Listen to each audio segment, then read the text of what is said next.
Listen to me, I don't give a damn if Kamala Harris is black, if she's white, if she's Chinese, Japanese, Filipino, Indian, it doesn't matter. If she was a bad vice president, which she is, she's not gonna make a good president. All she's done these last 4 years is tinker around the country with one talking point, only speaking in rhyme, and she has aided in the destruction of this country right alongside Joe Biden. If you're gonna vote for that, knowing everything that you've seen these last 4 years, then you're an idiot. When it just makes sense, it's your red-pilled brown girl searching for the truth. Hey. When it just makes sense. Well, I missed the song. We need the song. Wait, hold on. I want the song. Girl. I like the song. Right. What's up with the song? Let me tell you We'll something. sing it if we have to. I know, y'all. Okay. Family.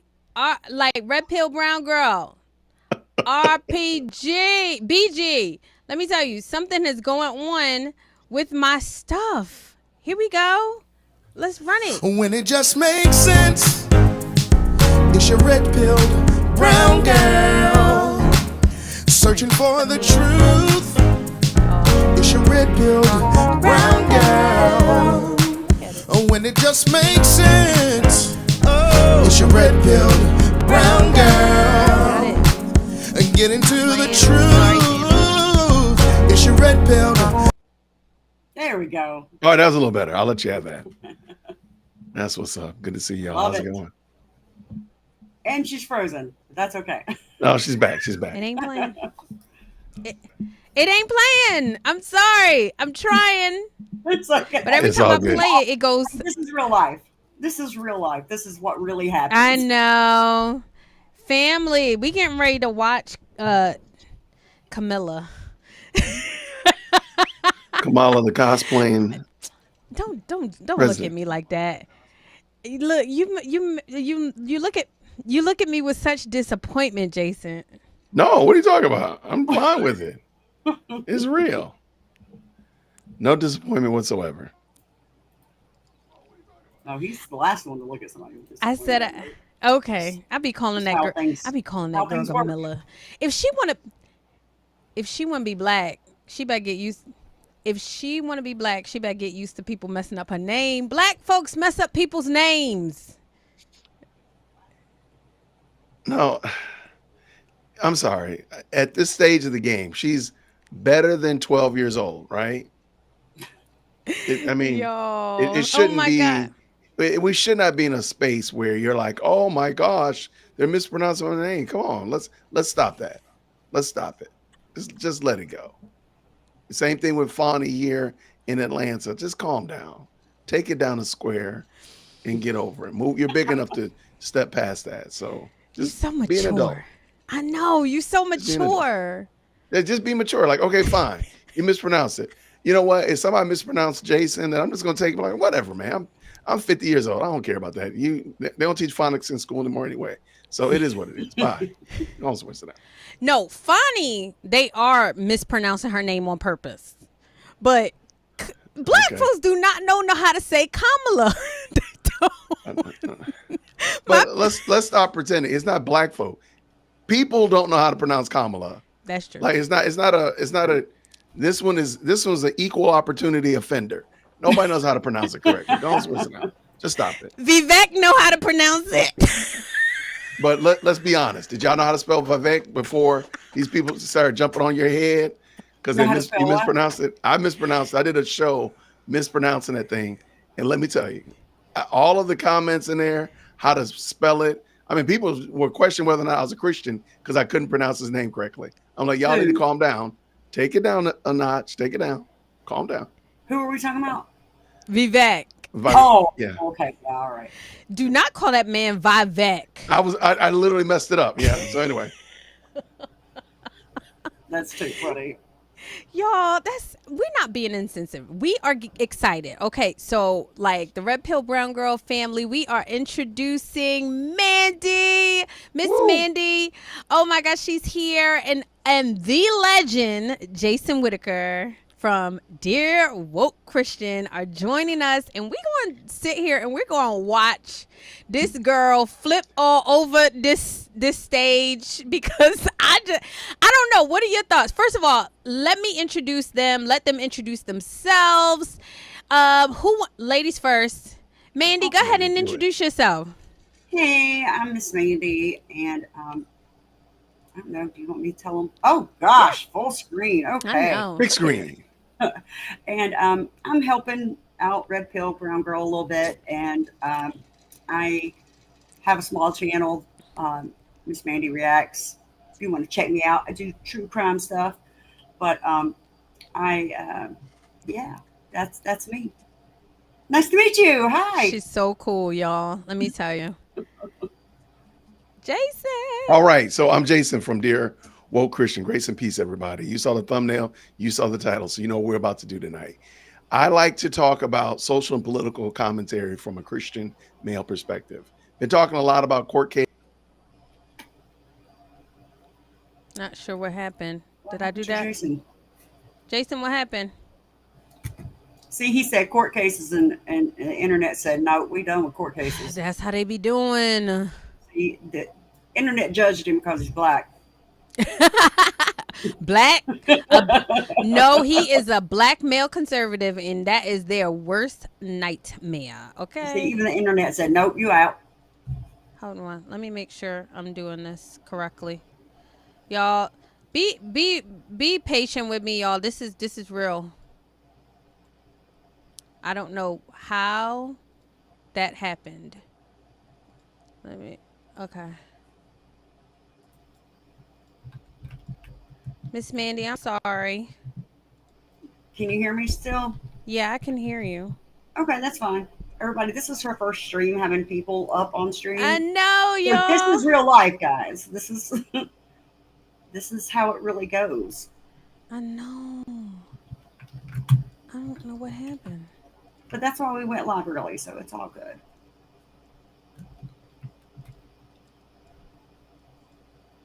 Let me see. Jason, are you still there? I can't even get Jason. Let me make sure. Jason, can you? Okay, he's here. He's here. He's just okay. I am trying. Hold on, let me call my. Let me tell you. Y'all need to get y'all a honey like I got because he getting ready to help me.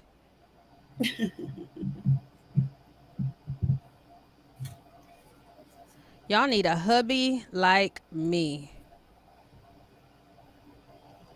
Y'all need a hubby like me. Like I have. Babe, I don't know how to fix this. I don't know how to fix it. Huh? Y'all, let me tell you. Y'all need to get y'all a honey like I got because he getting ready to help me. Help! Okay. We're stuck! Help! Hey! Okay. Y'all. Help us! Huh? Ah, there we are. Sorry, Jason. I heard kicked him. you out. I kicked you I out. heard him, man. It's like boom, boom, boom. I know. FBI, y'all. open up. Y'all need a husband like I have. I actually don't, but I appreciate that. No. I Not appreciate you. The ladies that are watching. Let me tell you. Get you a man like get you a man like Jason or get you a man like Matthew. Let me tell you. They'll save your life. Okay, Jason, before you were so rudely interrupted. Here you go. Oh, okay. Hey, my name is Jason from Dear Woke Christian. As I like to say, you saw the thumbnail, you saw the title, so you know what we're about to do. I like to do social and political commentary from a Christian male perspective. Now, recently, we've been doing a lot and spending a lot of ink on the YSL trial here in Atlanta because I like to talk about court things and such like that because they're new things and a lot of us are not really up on what's going on with the law and why this applies and why is it like this. So this is a great opportunity for everybody to learn. And then at the end of the day, when it's all said and done, I like the fact that we can rest in the fact that our king and his laws are perfect. He judges perfectly and his laws are applied perfectly. So that's what I like to do. And that's what we do over at Dear Woke Christian. Thanks for having me tonight. Yes. Okay. Let me okay, I'm doing this. Sorry, Jason. Oh, no, Can it's you stay okay. up there a little longer? Oh, most certainly. So let me tell you, I was born by the river in a little tent. And just like the river, I've been running. All right, let me stop there. No, I see good Sorry. folk. I see good folk that already stopped through. My brother Willie Yes. Doc. I need Willie Doc to call me tomorrow because we got to catch up. Good to see Courtaholic is in the house. Of course, Rome King is in the building. The King of Rome is in the house. Appreciate you. Yes. John C is up here representing. Been fantastic along with John Wingate. Love it. I love it just to see the collaboration and the mixing, the co-mingling Yeah. of great people in the chat. I love it. Especially y'all, like I just appreciate people who get it. I mean, like, who are not trying to be like, okay, here's my thing. Everybody wants to be liked. I want to be liked, but the expense of being liked by evil people, I'm not willing to I'm not willing to pay it, y'all. I'm not willing to pay it. If you are an evil person, you have evil intentions, and you don't love God, you don't believe in the Bible and its biblical principles, like, trying to get you to like me is gonna cost me to castrate my kid. Like, it's gonna cost me. It's gonna cost me to lie and tell my kid that he can be a boy when that he can be a girl when he's a boy. Like, it's gonna cost me too much, and so I'd rather just say, you know what? If you don't like me, bye. Anyway. Speaking of which, I believe that we're going to see that tonight. You guys, we're going to be watching Kamala Harris, and I found it was very interesting that she decided to not do a one-on-one. Everybody's talking about her not doing this one-on-one. Then she decides to do a two-on-one with her vice president, like, and they're going to sit down and talk about, like, what do you guys think about that? Go ahead, Mandy. I'm sorry. I think she can't do it alone. She's scared of being alone answering questions. She's got to have backup. I don't think she's scared. I think people are, her handlers are afraid, and they recognize that she's an empty suit. And at the end of the day, what I really want people to realize, you know what? Here, let me back up. She's an empty suit, and she can't hold her own on the stage. Period. Right. If you disagree with me, dearwokec@gmail.com. What I am going to say also is I really need people to do a heart check as it relates to their affections toward elected officials. Please understand, if whomever it is that gets in office, I guarantee you one thing, I can read into the future. You're going to hire a sinner. And they're flawed. And they're messed up, and they got foibles and all these kinds of things. So stop putting, like, there's a lot of people, I feel like, sadly, they think that they're electing Christ almost. Like, no, you're not. You're electing a president and vice president, but please put them in the proper category. Right. And I think that's something that people need to come to grips with, and maybe wrap their arms around the fact that this person is flawed. Absolutely. Because you know what? I can guarantee they're flawed because what? You're flawed. Right. And me too. Matter of fact, everybody casting a vote, one thing they all got in common is sinners. And so let's stop pretending like we're electing somebody who isn't flawed and doesn't have foibles and doesn't have mess ups. Now, they might align, their mess ups might align better with yours, or their viewpoints might align better with yours. That's fine. But stop venerating these people. Yeah. Kamala's not a saint. Trump is not Jesus. Vance is not the third person, the 19th person of the Trinity. None of these people, Stolen Valor is no much better. Well, he is pretty bad. He is pretty jacked up, but he's no more jacked up than we are apart from Christ. So I do think we need to just take a second and put it in the proper perspective and realize that when the game is over and all the chips go back in the box, this won't matter as much as we want it to matter, because ultimately we were trying to be faithful to Christ. Now, does that mean that we put aside all our values? No. Does that mean that we turn a blind eye to wickedness and debauchery? Absolutely not. But we have to be mindful again that these people are wrecked inside and out, through and through. That's my last little point. I'm Yeah, here to pick fights. I would agree with you, but at the same time, like I think that it's important, like you said, we're all flawed. We all have sinned, come short of the glory of God. That is a fact, right? But I do think that there are certain key things that need to be in place when you talk about a leader or an elected official or anybody that's going to be over or responsible for building the things that will take your kid into future successes. People talk about Trump. Mind you, I love Trump. Y'all all know that I'm voting for him, right? Absolutely. I have gotten a little disenfranchised with his announcing. Sometimes it makes me cringe that he says, I don't want abortions, but we got to win elections. That bothers me. That bothers me, right? No, I agree. But I recognize that he has to say that. I recognize that he has to win elections. I know that he himself doesn't agree with abortions.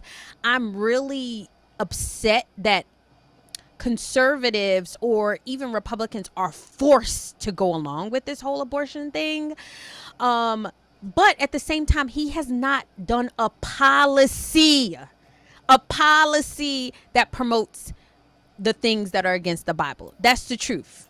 I know y'all don't like that he supports gay marriage, whatever that means. He didn't put gay marriage in place. That was y'all beloved Barack Hussein Obama. That was y'all beloved. So I agree with you. Like, people talk about Donald Trump and his history. I think he has an amazing history, actually.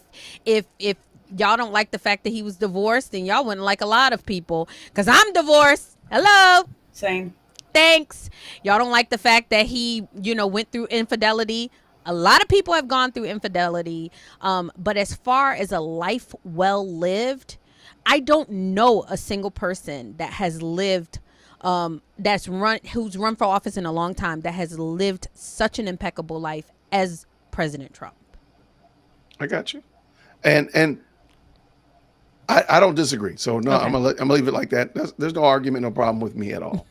What about you, Mandy? Yeah, I don't disagree. I mean, he has messed up a lot. I'm going to say that he's messed up a lot. Do we know how much? No, we don't, because the media spins so much. Mm-hmm. It spins so much, and so many people attack him because of the fact that he has money, and it's cheaper for him to pay things out and make it go away than it is to fight it. So we don't know what's real and what has really happened and what hasn't really happened. Yeah, that's very, very true. And I mean, like, he's messed up a lot, but what they're saying that he's messed up on, like, I don't understand if filing bankruptcy considered like a moral, like, because I mean, a lot of Americans have filed bankruptcy. A lot of y'all Christians have filed bankruptcy. Like, he filed bankruptcy and built amazing businesses. I remember when we were watching the Michelle Obama, she was like, some of us don't get to fail forward. Some of us don't get money and get to build a business. No, a lot of us have had those opportunities. A lot of people have been given money by their family and they didn't build Trump Towers. That's the truth. So whatever his failures are, I believe that over the almost 80 years that he's been living, from what I can see, the wins far outweigh the losses. That's just my whole humble opinion. So I got you. what are y'all are not saying anything? No, I'm reading some of the comments. Oh, okay. I don't disagree with that. Pull out some of the comments. Oh, What we no, got? I just saw a comment, and I understand the point that the gentleman is making. I don't think it's rooted in reality. I'm sorry. Oh, the racist sympathizer? Yeah, I'm sorry. I just don't think that's. I'm sorry. It's not rooted in reality. I don't see restraint events. Where are they? K Way said, I don't understand how people can bite, and I think she meant like fight or whatever, for the racist sympathizers and a man who's been found guilty of sexual assault and said he grabs women by the private. I have a daughter and that don't sit well with me. I understand, sweetheart. K Way, let me tell you something. Big screen them. Big screen. Okay. I don't know how to do that. Oh, okay. No, my bad. Never mind. I want to throw you off. My bad. My bad. Look, show me how to do it. Okay. Anyway, know how to do K-Way. Okay. K-Way. Let me help you out, sweetheart. Oh, ooh, I found out how to do it. That's dope. Yeah. Oh. Okay. So K-Way. Nice. A racist sympathizer, a man who has given so much, and you can go toe to toe, blow for blow, round for round with me with this. I'm from Brooklyn, New York. I have personally benefited as a brown skinned person that was black. I'm no longer black, but I was black and benefited from the things that President Trump did for black people in Brooklyn, New York. Okay. Y'all can say, oh, he wouldn't let people rent his buildings. First of all, the crack epidemic was happening in the 80s and the 90s. And you, if you were a landlord, wouldn't let some of these black people rent your buildings because you had no other way to, you didn't have a perfect way to figure out if they were affected by that. So there were black landlords that didn't rent to some of y'all black folks. So I don't want to hear it. Y'all don't know what y'all talking about. You only know these talking points that the media gives you. I get it. He did not say he grabs women by the pussy. What he said, and I quote, women, when you are rich and powerful, they let you do anything. It's amazing. You can just walk right up to them and grab them by the... I don't know how else that he can explain that, but that's the truth. That's the truth. And that's not his fault for saying it. That's the women who have sold themselves so cheaply to people, and they've been doing it, I'm sorry, since the beginning of time. When man has money, they allow them to do certain things. And if you don't like that, I'm sorry. Hopefully you'll teach your daughter to not let a man, whether he's rich, poor, or anything, to use her body and let them grab them by the you know what. But that's all I have to say about that. I got you. Fire What do y'all have to say? I really had got myself loose and got my energy up to talk about Kamala. My goal was not to spend, because I know they're going to talk about Trump a whole bunch anyway. It's going to be a Trump blame fest. I know. But my goal was to really expend my energy on looking at policies and listen for policy claims, a platform, projections. That was my goal. Oh, tonight. Jason. I know I'm holding out hope. You're so sweet. He thinks he's going to get policies tonight, Mandy. So my goal, I'm not Trump. No, so my goal is to point out the lack thereof. That's what I want. That's what I'm going to point out. Like, there's no policy, because at the end of the day, telling me that Trump is bad or talk about the 2025 project again, this foolishness and chicanery. But what are you going to do? Well, okay, I got you. You already told me that Trump is terrible. He's the fifth worst president. He grabs women by. Okay, that's fine. What is Kamala going to do? Because y'all do realize that she's the vice president of the gentleman that's drove up your gas prices to, summa cum laude gas numbers, right? Remember that. Don't get that twisted. She's the one that's responsible for the fact that your Home Depot is full of people out there trying to get work because she has an open border. Those are the things that she is responsible for. I'm not worried about Trump. I want to know about her. So I want to know how she's going to resolve the issues that she's brought to the table. Let's just talk about those things. Let's have some fun tonight. Because I think at the end of the day, y'all going to still go back and start talking about Trump. And, he's got athlete's foot and he has bad hair. I don't care about those things. I want you to tell me why Kamala cannot give me a good reason why I should vote for her. That's what I'm here for tonight. I don't care about her being black, because I'm sorry. Y'all black women, you know what? Big screen me. Big screen me. Go off. I'm about to go off. Go off. Matter of fact, y'all need to be really mad about the fact that we have dumbed down black women, beautiful black women. I am married to an exceptional black woman. I have 2 black women in my kitchen right now trying to figure out what they're doing with the sink. I'm not going to ask. I'm just going to pretend like I don't know. All right. But you know what? Y'all have dumbed down black women to the point that it's just something that you can concoct so bad that an Indian woman can pretend that she's black. And y'all will fight me. Y'all will fight me that I'm not convinced that she's a black woman. but you will sit there and try to castigate me because I'm not a doggone fool. Please, please, please email management, dearwolfc@gmail.com.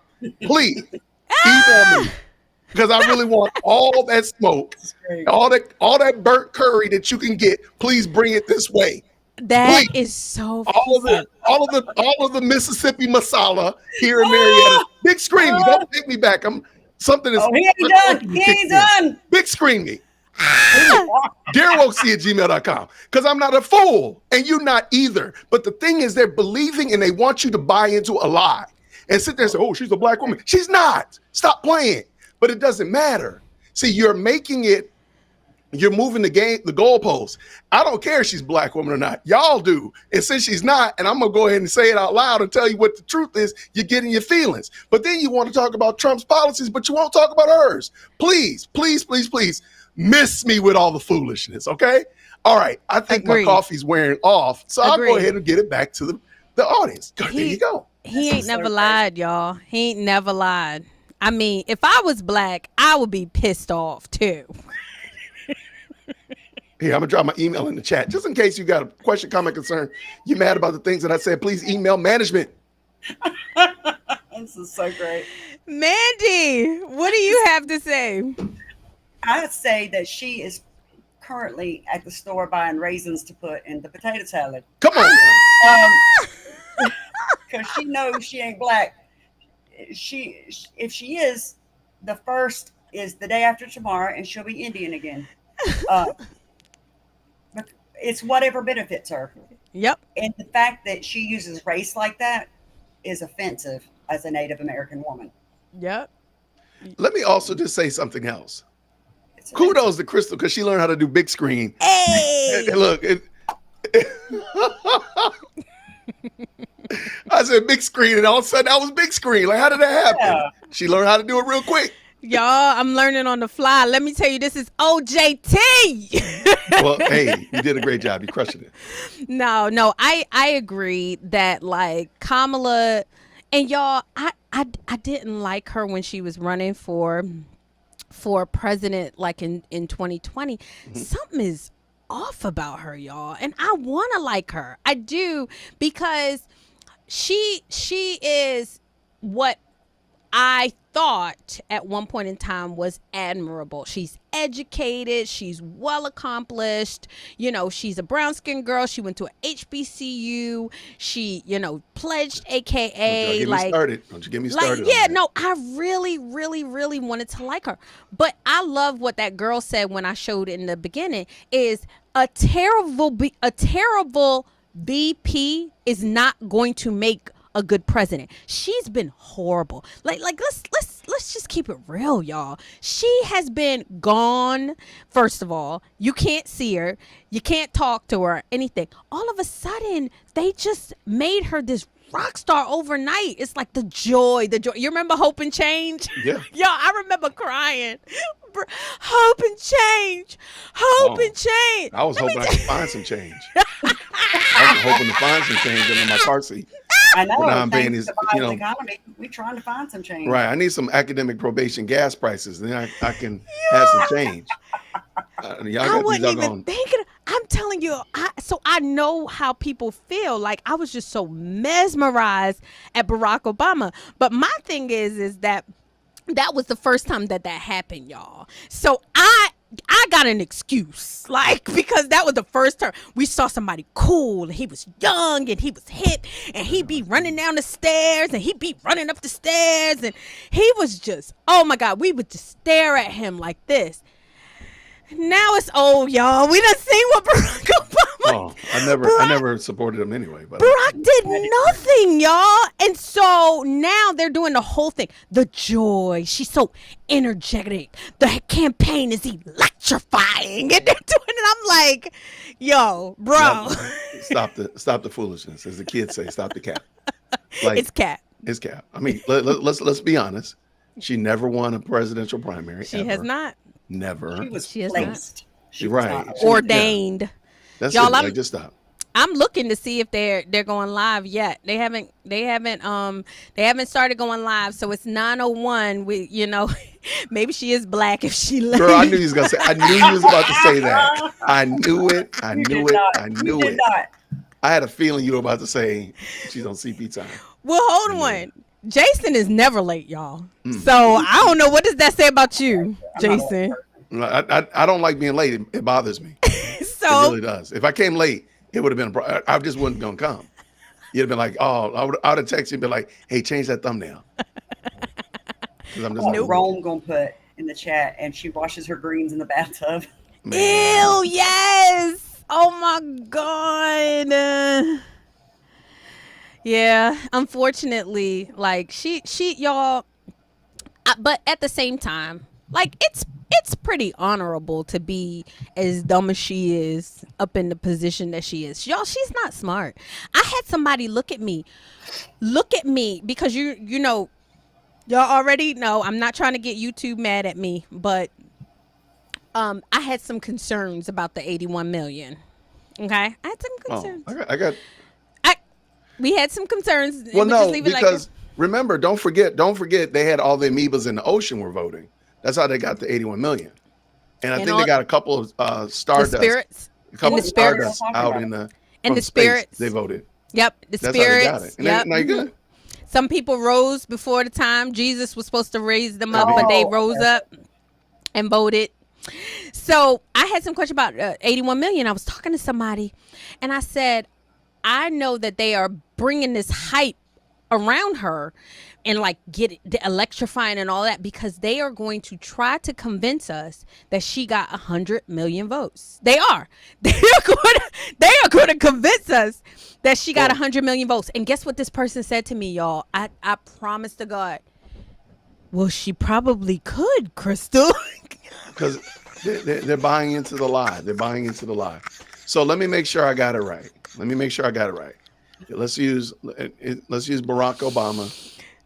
I think his excitement and his all of that was actually real. Yes. I think it was actually real. Yes. And Joe Biden got more votes than the most popular president in American history.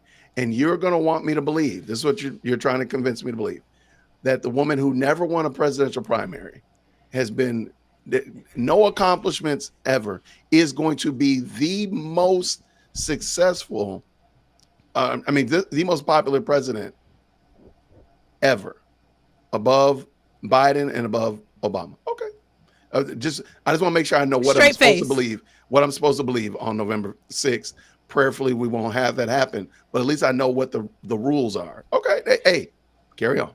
Mind you, with a population that's declining, like we literally, that's why they keep bringing we're people declining over the border so they don't. We're declining. And I remember this guy. He's a YouTuber. Y'all might not know him. His name is Tandrew 8. That's his name, Tandrew 8. Girl, bye. Yeah, his name is Tandrew 8, and he said they're bringing in these people, and they're bringing them in all of these like paying for them to be in all of these cities because they want to convince the American people that they are going to be voting in the election, and that's what brought the 100 million votes. He said, ain't no immigrant standing in line to vote. That's the story. They already starting the lies. Like, they're already starting the lies. Oh, they're going to let immigrants vote. Ain't no immigrants voting. They don't care. They literally am not standing. You're not going to get no big dude from Venezuela to stand in line for 2 hours to vote in an election. You're not. They want me to believe that, though. And that's what they want us to believe because they're going to lie. They're building. They're building their case. They are building their case right now. Okay, we got 3 minutes and 37 seconds. I do not believe that Obama's enthusiasm was real. I think it was all a built up lie. Yeah, because I think that's what his whole presidency was a built up lie. I don't disagree with you. I think it was definitely more genuine than more organic than this, but. Is it go time? Did you say? No. It's 3 minutes and 22 seconds. And gotcha. I like Michelle Obama. I actually really like Michelle Obama, and I think her speech was fake too. She seemed very disingenuous. Yeah, she's very disingenuous. I don't don't think she is. I think she is what, and I can say this because I'm recovering. You know, like it's been a year now since I haven't been a black woman. But I used to be a black woman. I used to be a black woman. I can say that she represents what a lot of black women, they see themselves differently than what they actually are, and I mean it's just she sees herself as a victim. She's not a victim. I see black women all the time that have degrees and good jobs, and they work in the upper echelons, and they live in the best houses, and they will convince you that they're somehow oppressed. And I'm looking at them like, what? And that's what they do. One of the things we have to keep in mind is that we as humans, we're sinners, and we realize, and we're going to try our best, and I'm saying in a very general sense, try our best to find a path of least resistance. And in the victimhood stock exchange, when we can start trading offenses in order to move up and such like that, you will find somebody who's a doctor who's making $300,000 a year talk about they're oppressed, and to somebody who's significantly lighter in skin and complexion and melanin content, talking to them as they are the oppressors. You'll find that because we're in a victimhood stock exchange. When you stop playing the game with them, they look insane, and the best thing you can do then is just make fun of them and laugh at them. Y'all, I cannot disagree with you more, and I don't know what they win by that. Like, I mean, seriously, you win victimhood. It's attention. This is main character syndrome on steroids, where you want to be the main character in a story, and I can be the main character when I am the victim. That's true. Of the story. And so my story, I'm the victim in my story, and I can utilize that as my victimhood points. What happened? Okay. No. I'm just signing it. They're making me sign in. CNN? Yeah. Look, they said, no, they said we gonna get these views tonight. Let's see if we do this right. Don't get us kicked off. No, it's fine. No, it's fine. Good thing they said they want you to log into your local cable network. Really? Oh yeah. They were showing it for free, but until it started going live. Interesting. Okay. Yeah, until it started going live, they were like, "Oh, we want y'all to sign in." I said, "Okay, I got you. I did turn off monetization on mine. Look, it ain't nothing. Let me see what happens. Let me make my subscribers only. Let me see what happens. No, I'll leave it alone. It ain't nothing but a G thing, baby. It ain't nothing but a G thing, baby. Look, I got y'all. All right. Say I paid my cable bill this month.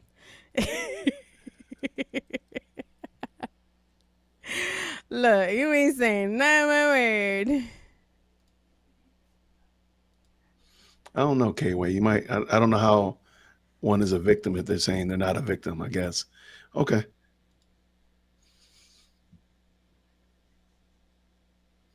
Maybe somebody else. Maybe he's not talking about us. Okay, I'm just going to assume that. All right. Yeah. Good stuff in the chat. I appreciate y'all. For sure. Yeah. Oh, did y'all hear that thunder? Whoa. Somebody heard the thunder clap. Wow. Okay. I need to turn my microphone down then. I did not want y'all to hear that. Yeah, no. CNN. Yeah. CNN playing games. Uh-oh. What they doing? Y'all. Is it not on another channel? Yo, it started. Sheesh.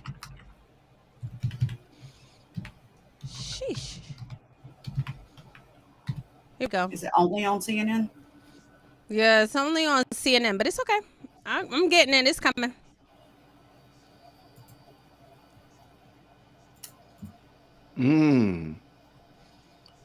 Willie Doc said, make sure you get a VPN because you I'm want sure somebody. All right, here we go. Sniping it off. All right, Here we go, y'all. Okay. Y'all, look at the setup. It's awful. I haven't seen it. Hold on. Nothing. Okay. Sorry. Can't see it yet. That's okay. Sorry, guys. Share screen. Here we go. Big screen. Because you have more experience now and you've learned more about the information? Is it because you were running for president in a Democratic primary? And should they feel comfortable and confident that what you're saying now is going to be your policy moving forward? Dana, I think the most important and most significant aspect of my policy perspective and decisions is my values have not changed. You mentioned the Green New Deal. I have always believed, and I have worked on it, that the climate crisis is real, that it is an urgent matter to which we should apply metrics that include holding ourselves to deadlines around time. We did that with the Inflation Reduction Act. We have set goals for the United States of America and by extension the globe around when we should meet certain standards for reduction of greenhouse gas emissions, as an example. That value has not changed. My value around what we need to do to secure our border, that value has not changed. I spent 2 terms as the Attorney General of California prosecuting transnational criminal organizations, violations of American laws regarding the illegal passage of guns, drugs, and human beings across our border. My values have not changed. I'm sorry. You had a lot of Republican speakers at the convention. Will you appoint a Republican to your cabinet? Yes, I would. Anyone Yes, in mind? I would. No one in particular in mind. We got 68 days to go with this election, so I'm not putting the cart before the horse. But I Thank would. you. Thank you for not doing that. I think it's really important. I have spent my career inviting diversity of opinion. I think it's important to have people at the table when some of the most important decisions are being made that have different views, different experiences. And I think it would be to the benefit of the American public to have a member of my cabinet who was a Republican. Honey, But the That gates is are what? pumping. the Are market's you serious? closed. Futures don't Can sleep you in the mute it? affairs, You're in a bro. commercial. Dad, Yeah. Oh, can let we me mute finance it. for- Sorry. She switched careers to make money for your weddings. Ooh, penny stocks So are we blowing can- up, sweetie. So we can talk. Oh my God, y'all. Is she Yeah, that's- serious? She's She meant dead that. serious. She meant She meant that with like, She said that with a straight face. She said that She said that like full chested. y'all, Yeah, she's able to lie like so badly. Like she's able to lie so badly. Hold on, y'all. Okay, I thought it was me, Jonathan Wingate. The sound is kind of low. Can you turn it up at all? Or no? Yeah, let me see. Y'all, is this supposed to be like this? What, showing commercials? Yeah. Okay, all right. I'm gonna try You're to just do- gonna have to deal with that. He's a bad guy. He's a disloyal guy, and he's. Okay, let's see. What is I'm gonna that? jump. It says this is what Kemp said about endorsing Trump. Like, Wait a minute. So there's a Trump commercial coming on during the Kamala interview? Yeah, this no, is it wild. doesn't look like it. Like it looks like it like something happened. Oh, did it jump? Did it? It says live, so yeah, I think it did. Dude, this thing was 10 minutes long. Wait, is that right? This Yeah, interview was that's what I'm not saying. long at all. No, that no, it? no, Did no, she no, no. only sit That's what down I'm for 10 saying. No, I don't think so. I think something's What you're seeing is an incredibly I'm- rare something- octopus, something's informally happening. nicknamed the Casper octopus. The flying Hold on one spaghetti second. monster, the scorpion Can fish. you sorry, guys. cancel that? Hold on one second. Okay. Somebody else has got to be sniping it. Let me find it. Hold on one Okay. second. Sorry. You're good. Oh, this is a sample, they said. But You want to show your screen? Yeah, there we go. That's going to change soon. But Thank what I want you. to ask you about. okay, some reason or another, I don't see the full thing, but I was just pulling this up. Thanks for joining us. Just an hour from now, CNN will broadcast No, Vice President you're Kamala supposed Harris's to. first formal interview since replacing President Biden at the top of the Democratic ticket. She and running mate Tim Walz sat down today with CNN's Dana Bash in Savannah, Georgia, a stop on their 2-day visit to the state, which turned blue in 2020 and is very much for grabs this time. Here's a small sample of that interview. I want to ask you about your opponent, Donald She looks Trump. so scared. I I was a little bit surprised. People might be surprised to hear that you have never interacted with him, met him face to face. That's going to change soon. But what I want to ask you about is what he said last month. He suggested that you happened to turn black recently for political purposes, questioning a core part. He said of your what he identity. said. And he's same old tired playbook. Next question, please. Notice she doesn't actually. She doesn't actually. That face right there. Don't screenshot that. Somebody, do not screenshot that. Do not screenshot that. Somebody told her to answer like that. Somebody was like, don't even go there. Just say like, same. No, it's not. He's never done that before. No, that was but she doesn't actually address. She doesn't actually address. She just says, "Oh, it's old and tired," but you didn't say it's not true though. Just something to note. That's it. Sis, we want to know if Harris you're black. Right. Under criticism, not just from Trump supporters, but also journalists, even supporters who worried that delaying this only raised the stakes for her. It's something we'll talk about tonight before the interview airs, and no doubt we'll get plenty of attention afterwards. In any event, this is how she and her campaign wanted to do it. It comes with the first batch of post-convention polling now out. This one from Quinnipiac. This is what they want me to believe. Like, I want you to please help me to believe this. She has never won a presidential primary. Ever. Never. Didn't even carry her own home state. But more popular. But is more popular than somebody, good, bad, or indifferent. The man has been president before. And you want me to believe. I just want to make sure I understand how this game is played out. You want me to believe this information right here. With the straight face. Okay. With the straight I just gotta make sure. I just want to make sure I know what to do properly. And so you better not say it. You better not say she's not going to get 100 million votes. Well, then I need Trump to get 155. But this right here, I just want to make sure I understand how the game is played. The game is played that this is reality. Okay. Yeah. All right. Okay. I got you. That's all. I just want to make sure I was understanding correctly. I'm up to speed. I'm up to snuff.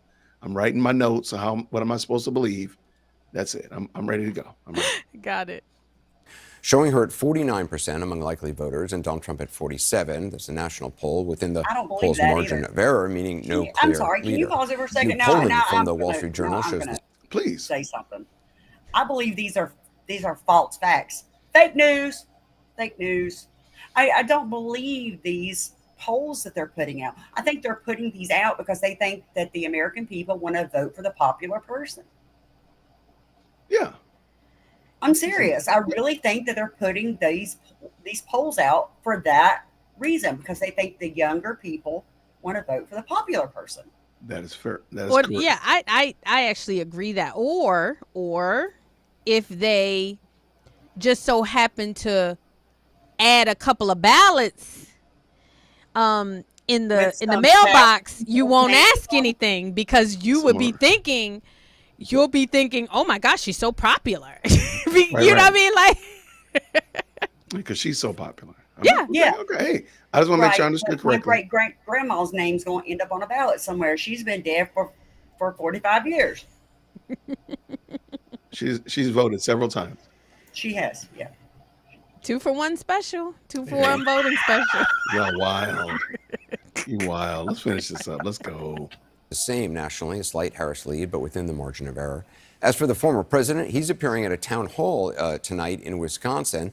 Earlier today in Michigan, he had this to say about his opponent. I saw her make a speech. It was so bad. And after they get off, this was one of the greatest performances we've ever seen in our country. With me, I make a speech. I speak for 2 hours. Everybody loves it. I got thousands of people, by the way, outside trying to get in. They never said Trump's a great speaker. I don't even want that, but I must be a great speaker, right? I must. I love my president. Thousands of people. I love my president. A lot ahead as we roll into tonight's exclusive interview with Vice President Harris and Tim Walz. First, the one asking the question, CNN chief political correspondent Dana Bash. Dana, I'm very curious to see how this went. One of the major points of criticism against the vice president is how she has changed some of her past policy positions. What did she have to say? Well, Anderson, I asked her about some of those key policy positions, those that really matter to voters, not just here in Georgia, but particularly voters in the must-win state for her of Pennsylvania, issues like fracking, the Green New Deal, and also her changes on immigration. She explained some of those changes, but even more broadly, I wanted to know what she thought voters should take from her evolution.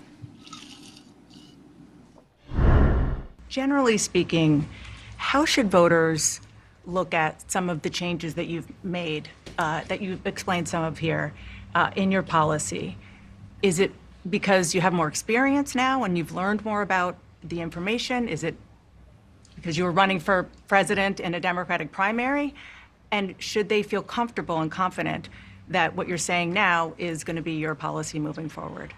Dana, I think the most important and most significant aspect of my policy perspective and decisions is my values have not changed. You mentioned the Green New Deal. I have always believed, and I have worked on it, that the climate crisis is real, that it is an urgent matter to which we should apply metrics that include holding ourselves to deadlines around time. We did that with the Inflation Reduction Act. We have set goals for the United States of America and by extension the globe around when we should meet certain standards for reduction of greenhouse gas emissions, as an example. That value has not changed. My value around what we need to do to secure our border, that value has not changed. I spent 2 terms as the Attorney General of California, prosecuting transnational criminal organizations, violations of American laws regarding the passage, illegal passage of guns, drugs, and human beings across our border. My values have not changed. Wow. So I just want to keep all of Trump's stuff the same. Right. Yeah, but she steals Trump's ideas. I mean, like, she steals, like, it's just so weird to me that she is one of the, like, I think it was somebody saying, like, she's just a dangerous person because she can lie to you straight in your face. Whole face. Big face. Like, full screen lie. Y'all, do y'all watch Kevin Hart when he was like, I saw her see me see her? Like, that's how, like, we see you, see us see you. And this is what you say. That's what she says. Kamala, help us help you. Help us help you. All right, let's see. Let's keep this game going. Got it. Let's keep it going. Okay. And Anderson, of course, we talked about the issues confronting voters right now, most is explicitly the crisis of affordability. People are having challenges buying groceries, buying homes, renting housing. And so those are some of the issues that we talked about with regard to what she would do in the future and how that lines up with what she and President Biden have done for the past 3.5 years, among some of the other topics we talked about. What did the vice president have to say about, this past month and, what it's been like, how she found out that President Biden was stepping aside? I don't know. Did she tell any details on that? She did. She talked about the phone call that she got, Anderson, on July 21st, 2024. It was a Sunday. We all remember that moment, but it was especially memorable for her. And she gave us some information that I had not heard before about how that call went down, what President Biden said to her at that time. And that's a bit of a teaser. You can see what she said about it later on at 9. But I will tell you that she told me, she said, well, this could be TMI. And I said, there's no such thing as TMI. Give it to us. All right. So she did. Dana, we'll look forward to it. That interview, as Dana said, 9 o'clock, 54 minutes from now. With me here, CNN's Audie Cornish, host of the Assignment podcast, also CNN senior political commentator. So David somebody Astroff, asked New York real Times' quick, Maggie Haber. and I just want to, somebody asked a question about why we're not showing it live. A couple things. It wasn't live. It was pre-recorded, and for whatever reason, the pre-recorded wasn't available. So I just found the clip of it. So I was just streaming it just so we can at least keep our conversation going. And I'm gonna pull it back in, and while Mandy and Crystal converse a little bit, remove from source. There we go. What'd you think about that so far? Yeah, no, yeah, it's crazy because first of all, like they're putting it just so you guys, so we're transparent. They're now putting it, mind you, none of the other sit down interviews, none of Trump's interviews were behind a paywall. Yeah, so they are basically making you subscribe to CNN.com. So it's crazy because I'm like logging into my cable network and they're like, sorry, you have to get a separate plan to get CNN. And I'm like, whoa. Like, like his biggest interview was on Twitter. Yeah. But not only I that. got you, Matthew. I'm sorry, Matthew. So Matthew Jenkins just asked, and yeah, I don't know. I have no idea. It looks like they put it behind a paywall, as Crystal was just saying. Yeah, and mind you, I don't mind paying, but like, why would you? Like, it's almost like they don't want people to see. Like, I mean, really. Well, they want the people that see, they want to collect some more funds from them. It's a tax on those that support them. Like that on purpose. Right. Oh my God. Pay her a little bit, maybe. Yeah, no, for sure. But y'all, let me tell you something. Like, I would definitely pay, but they didn't. If you know it, I guess my issue is that they didn't announce that it was going to be. You know what I'm saying? Like, if it's pay-per-view, you need to say pay-per-view that people know what they're getting, right? It's like you purposefully hyped it up to get people to try and want to watch it, and then when they can't watch it, but they want to watch it, so they're gonna pull out their credit card. Fine. I mean, but it's just how they did it is almost like, hey, I don't want people to watch it. That's what it seemed like to me. But I agree. I don't know. All right. I don't know. And again, it looks like the whole thing is a whole whopping 18 minutes long because there's 3 snippets. So the first one was like 10 minutes or like 8 minutes, and then this was 11. So I don't know if this is the full thing, but I'm gonna pull in this other one. I was about to say, we got to hear the weird dude talk, man. We got to. Yeah, let's hear about all the wars he was in. Say it again. Let's hear about all the wars he was in. Yeah. Mandy's so shady, y'all. Mandy's wild. Mandy is shady. I can't stand stolen valor stuff. I agree. That drives me crazy. I agree. Can you pull this? Can you pull this in? My dad was in Vietnam. I can't stand stolen valor stuff.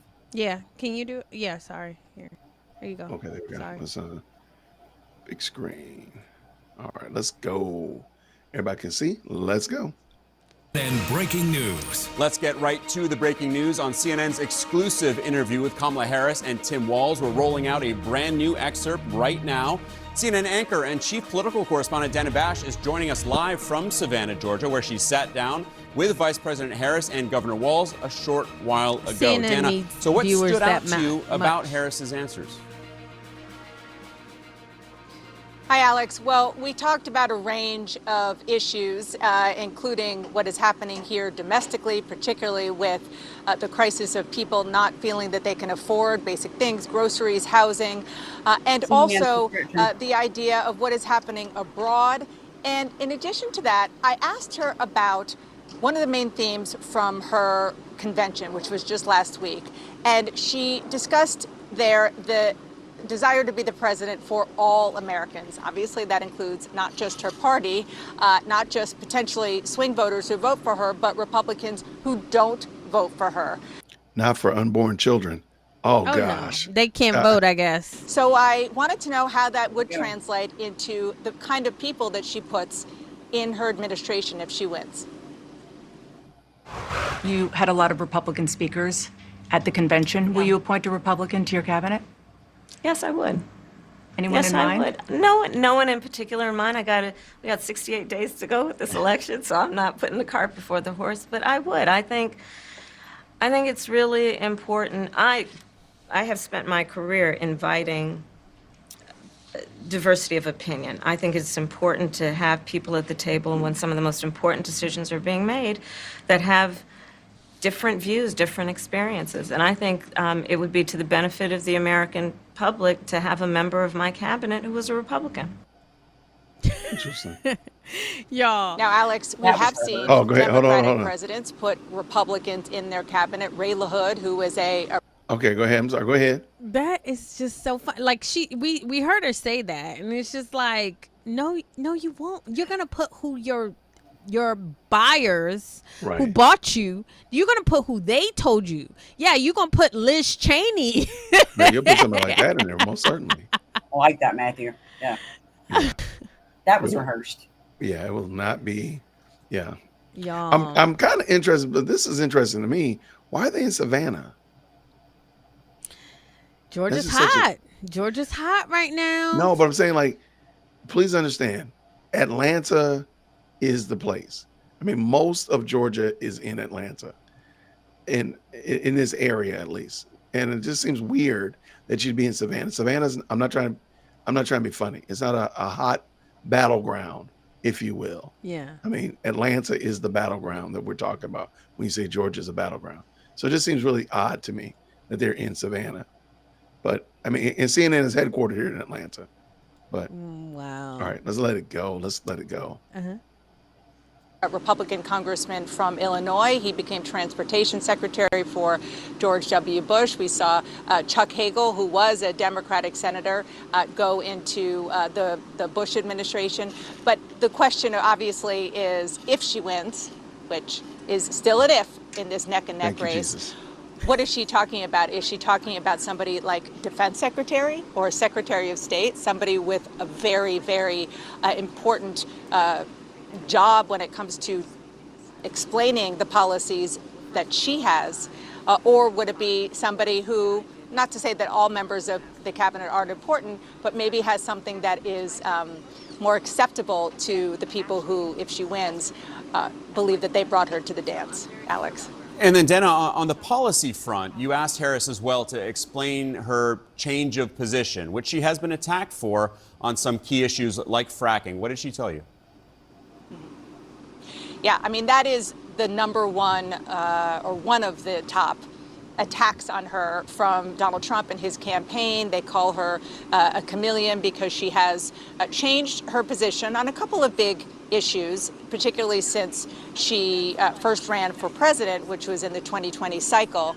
And so I talked to her about some of the sort of big ones, energy, as you mentioned, fracking, which is a huge issue in the must-win state for her of Pennsylvania, and immigration as well. Some of the things that she said during that campaign have changed and shifted as she has spent the past more than 3.5 years as vice president under Joe Biden.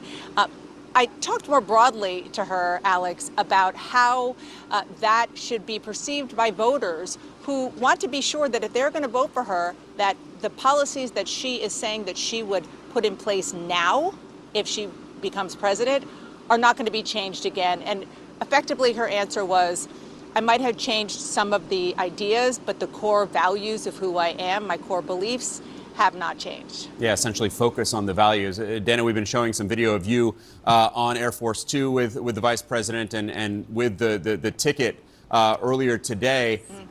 Take us behind the scenes. Of course, this was the first joint interview that the Democratic ticket has done. What was their dynamic like? What were the interactions like between Harris and Walz in the interview and on the trail that you observed? They are getting to know each other. These are not two individuals who serve together in any real capacity. They obviously spent time together when she was interviewing for her running mate. They clearly clicked because she said that she wanted him to do the job. But How did she decide on him? I'm just wondering. They're getting to know each other. Yeah, they're getting to know each other. I think he was the safest option because you remember they wanted Shapiro. They wanted Josh Shapiro, but he was Jewish. He was way smarter, way more poised. This guy, Minneapolis, they can sell the dad, the coach, the small town guy, but I'm sorry, y'all. Like he gives Richard Simmons, he gives pedo, he gives weirdo to me. I don't know about y'all. And he gives trying too hard. Right. Trying too hard. Huh? I said, wow. Interesting. Your mic is breaking up, Jason. Not him either. So look. Can you say that again, Can you hear Jason? me okay now? Yeah. Yeah. I was saying, how did she come up with this guy it seems like, because I know very little about him, but it seems like she knows very little about him. So like we're in the same She boat don't know together. nothing about him. He's easily controlled by black women, which he has been in Minneapolis. I mean, like he got these, unfortunately, George Floyd, what's the girl, the squad, Ilhan Omar, to sign ridiculous bills into they got him to sign ridiculous bills. That's the whole, they call him tampon Tim. Yeah, and the reason why is because and this is for the internet community that doesn't know, I know y'all know, is because he signed a bill into place to put feminine products in boys and girls bathrooms and make unisex bathrooms and for the kids to use. Like, so he is insecure, he's weird, he's never been cool, he probably doesn't have any friends, his wife doesn't like him, his kids doesn't respect him, and then he gets these black women that are like, you're so cool, just sign right here. And the big dummy, just like the father on Jafar did, the father on Aladdin, like, I'll do whatever you want.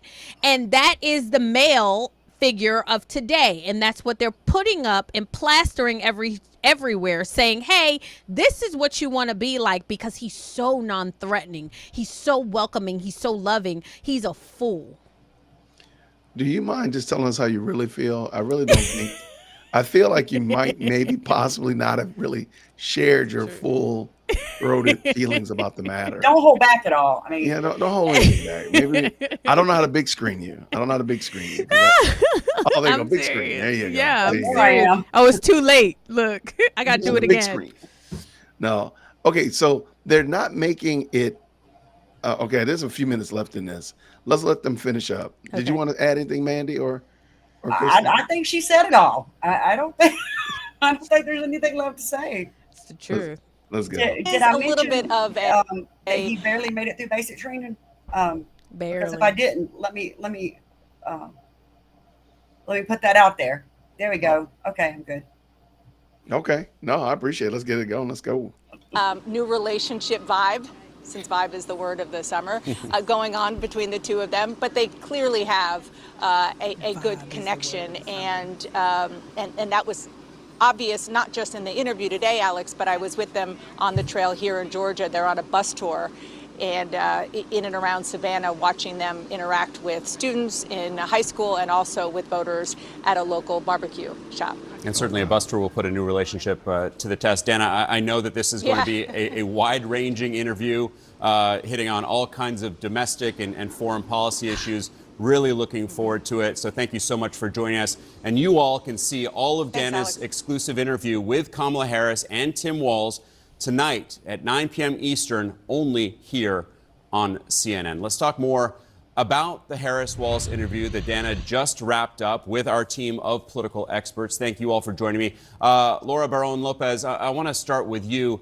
That pledge that Harris made to have a Republican in her cabinet, talking about the diversity of opinion that is necessary. Do you see this as another example of Harris trying to reach out to many of those disaffected Republican voters? Yes, I think that's exactly what it is, to reach out to those voters that voted for Nikki Haley in the primaries, even after she dropped out. And I was actually just talking to one such voter in Arizona, and I asked them what they thought about that, those comments that Harris made. This was a two-time Trump voter, a voter that no longer says that she's going to vote for Trump. She's a suburban woman in Arizona, and she said that she liked that Harris said that she thought that she wants to see Harris talk to moderate Republicans and make policy with moderate Republicans and show that she'll work in a bipartisan way with Republicans. But that voter also said that they still want to see more on Harris's economic policy. And Alex Thompson, we did see at the DNC in Chicago several Republicans. Yes. That's a lot, y'all. I don't know a single Trump voter that's not voting for Trump again. I don't know. He hasn't done anything to lose any of his voters, but that's what they want people to think. Like they trying to exactly. They're trying to cater. Like they're trying to pull people away and say, "Oh, there's so many people that won't vote for him because he's a convicted felon." That's just not true, y'all. We talk to these people. We see these people. I have not had one person that said I was voting for Trump, but no, I'm not anymore. I've never met that person. Have you? No, I haven't. I don't think. But they like to fabricate these stories. They like to give this narrative because again, it allows them to apart from them just stuffing the ballots or increasing ballots at the polls, it gives them this neck, and nobody wants to be the underdog that's just getting skunked. They don't want it to be, an NBA team versus a junior Pee Wee league. They want it to at least seem like equals, at least to have some degree, because then that keeps the theater going. It keeps the interest going. Because if it were real and they were like, look, we got a no-name candidate that's done nothing in Washington, D.C., running against somebody, again, y'all can call him a felon, whatever you want to, but he's done things. Yeah, this is going to be a laugh. This is going to be a slobber knocker. Nobody would tune in, but this keeps people engaged. Sorry, I didn't mean to interrupt. Go ahead. I'm sorry. And like passing false narratives. Like my mother is in a nursing home, and they came in today, and she was telling me about it, and she was like, the Republican or the Democrats came in today, and they were seeing if any of us weren't registered to vote. And she said, I told them I've been registered to vote for a long time, and they said, okay, good. Well, vote for Kamala Harris because Donald Trump is going to lower the amount of disability. And she said, and I looked into it because my mom, she's my mother, so she's internet savvy, and she's got an iPad and everything. She ain't playing. And she was like, I looked it up, and that's not true. Right. But they are telling people in nursing homes this, and of course it's scaring them. She said they told everybody in her nursing home that. That's so sad. And had people in tears and everything else. Yeah, crazy. All right, let's get this done. We got like 3 minutes Okay, left. hold on. Wait, go on. Sorry, Kristen. So I found a guy that's actually streaming it. Y'all want to go to it? Oh yeah, go ahead, and I'll get out of the way. Hold on, let me see. Hold on. All right, I'm coming, y'all. Hold on. Big screen. All right, I'm a big screen it. I got you. Y'all, this person is not a Christian, though.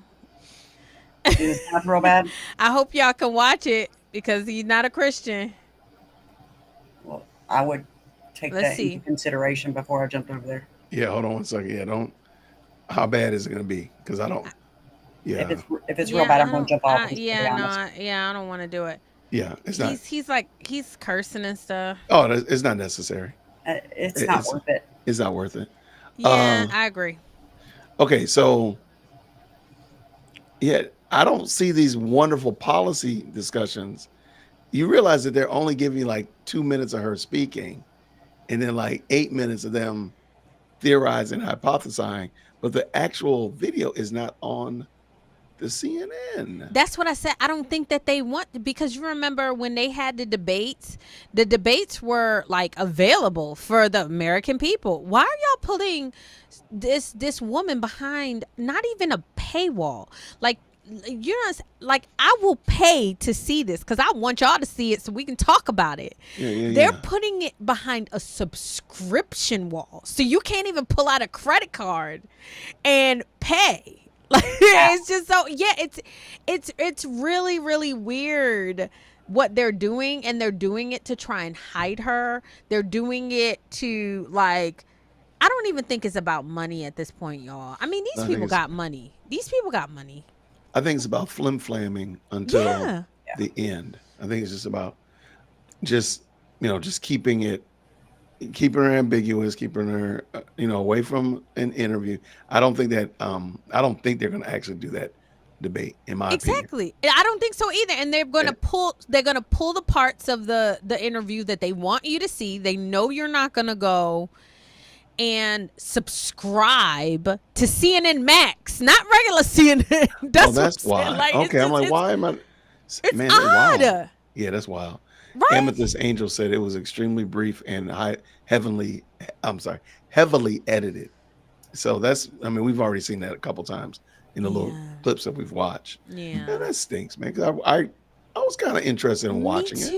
Me Me too, y'all.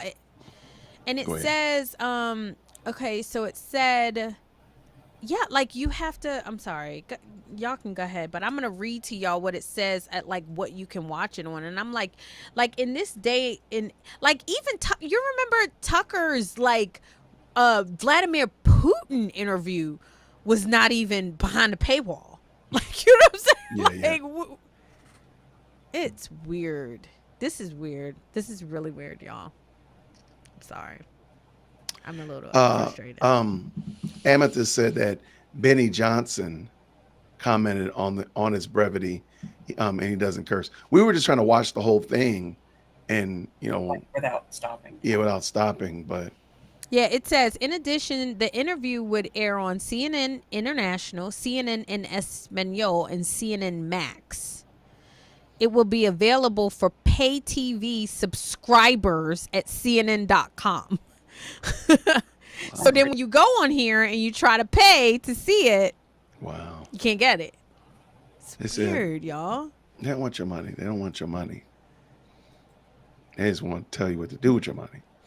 No, I mean, it is what it is, though. I'm sorry. That sucks. That sucks, guys. Well, I mean, it's logical that we thought it would be, made available so everybody can consume it and hear this, but clearly, that wasn't the case. Yeah. Yeah, I don't know why, but yeah. Keep talking. I'm gonna pull up Benny Johnson real quick. I am gonna look pull him up. and see if how long his is. Maybe we'll just watch it through him. Yeah, I guess would love gotten that. spoiled on Trump's campaigning. Yeah, And his very like speeches. whatever. Yeah. And his speeches being streamed on YouTube all over the place. Everywhere. He's never had anything behind the paywall. And I know I've watched probably at least half of them. I've watched most of them. And I guess I've gotten spoiled on that. And I thought, well, this is going to be the same way. But Y'all. I don't know why I'm shocked. I really don't. Trump, y'all, he's the real deal, y'all. He is the real deal. He is the real deal. Like, Wow.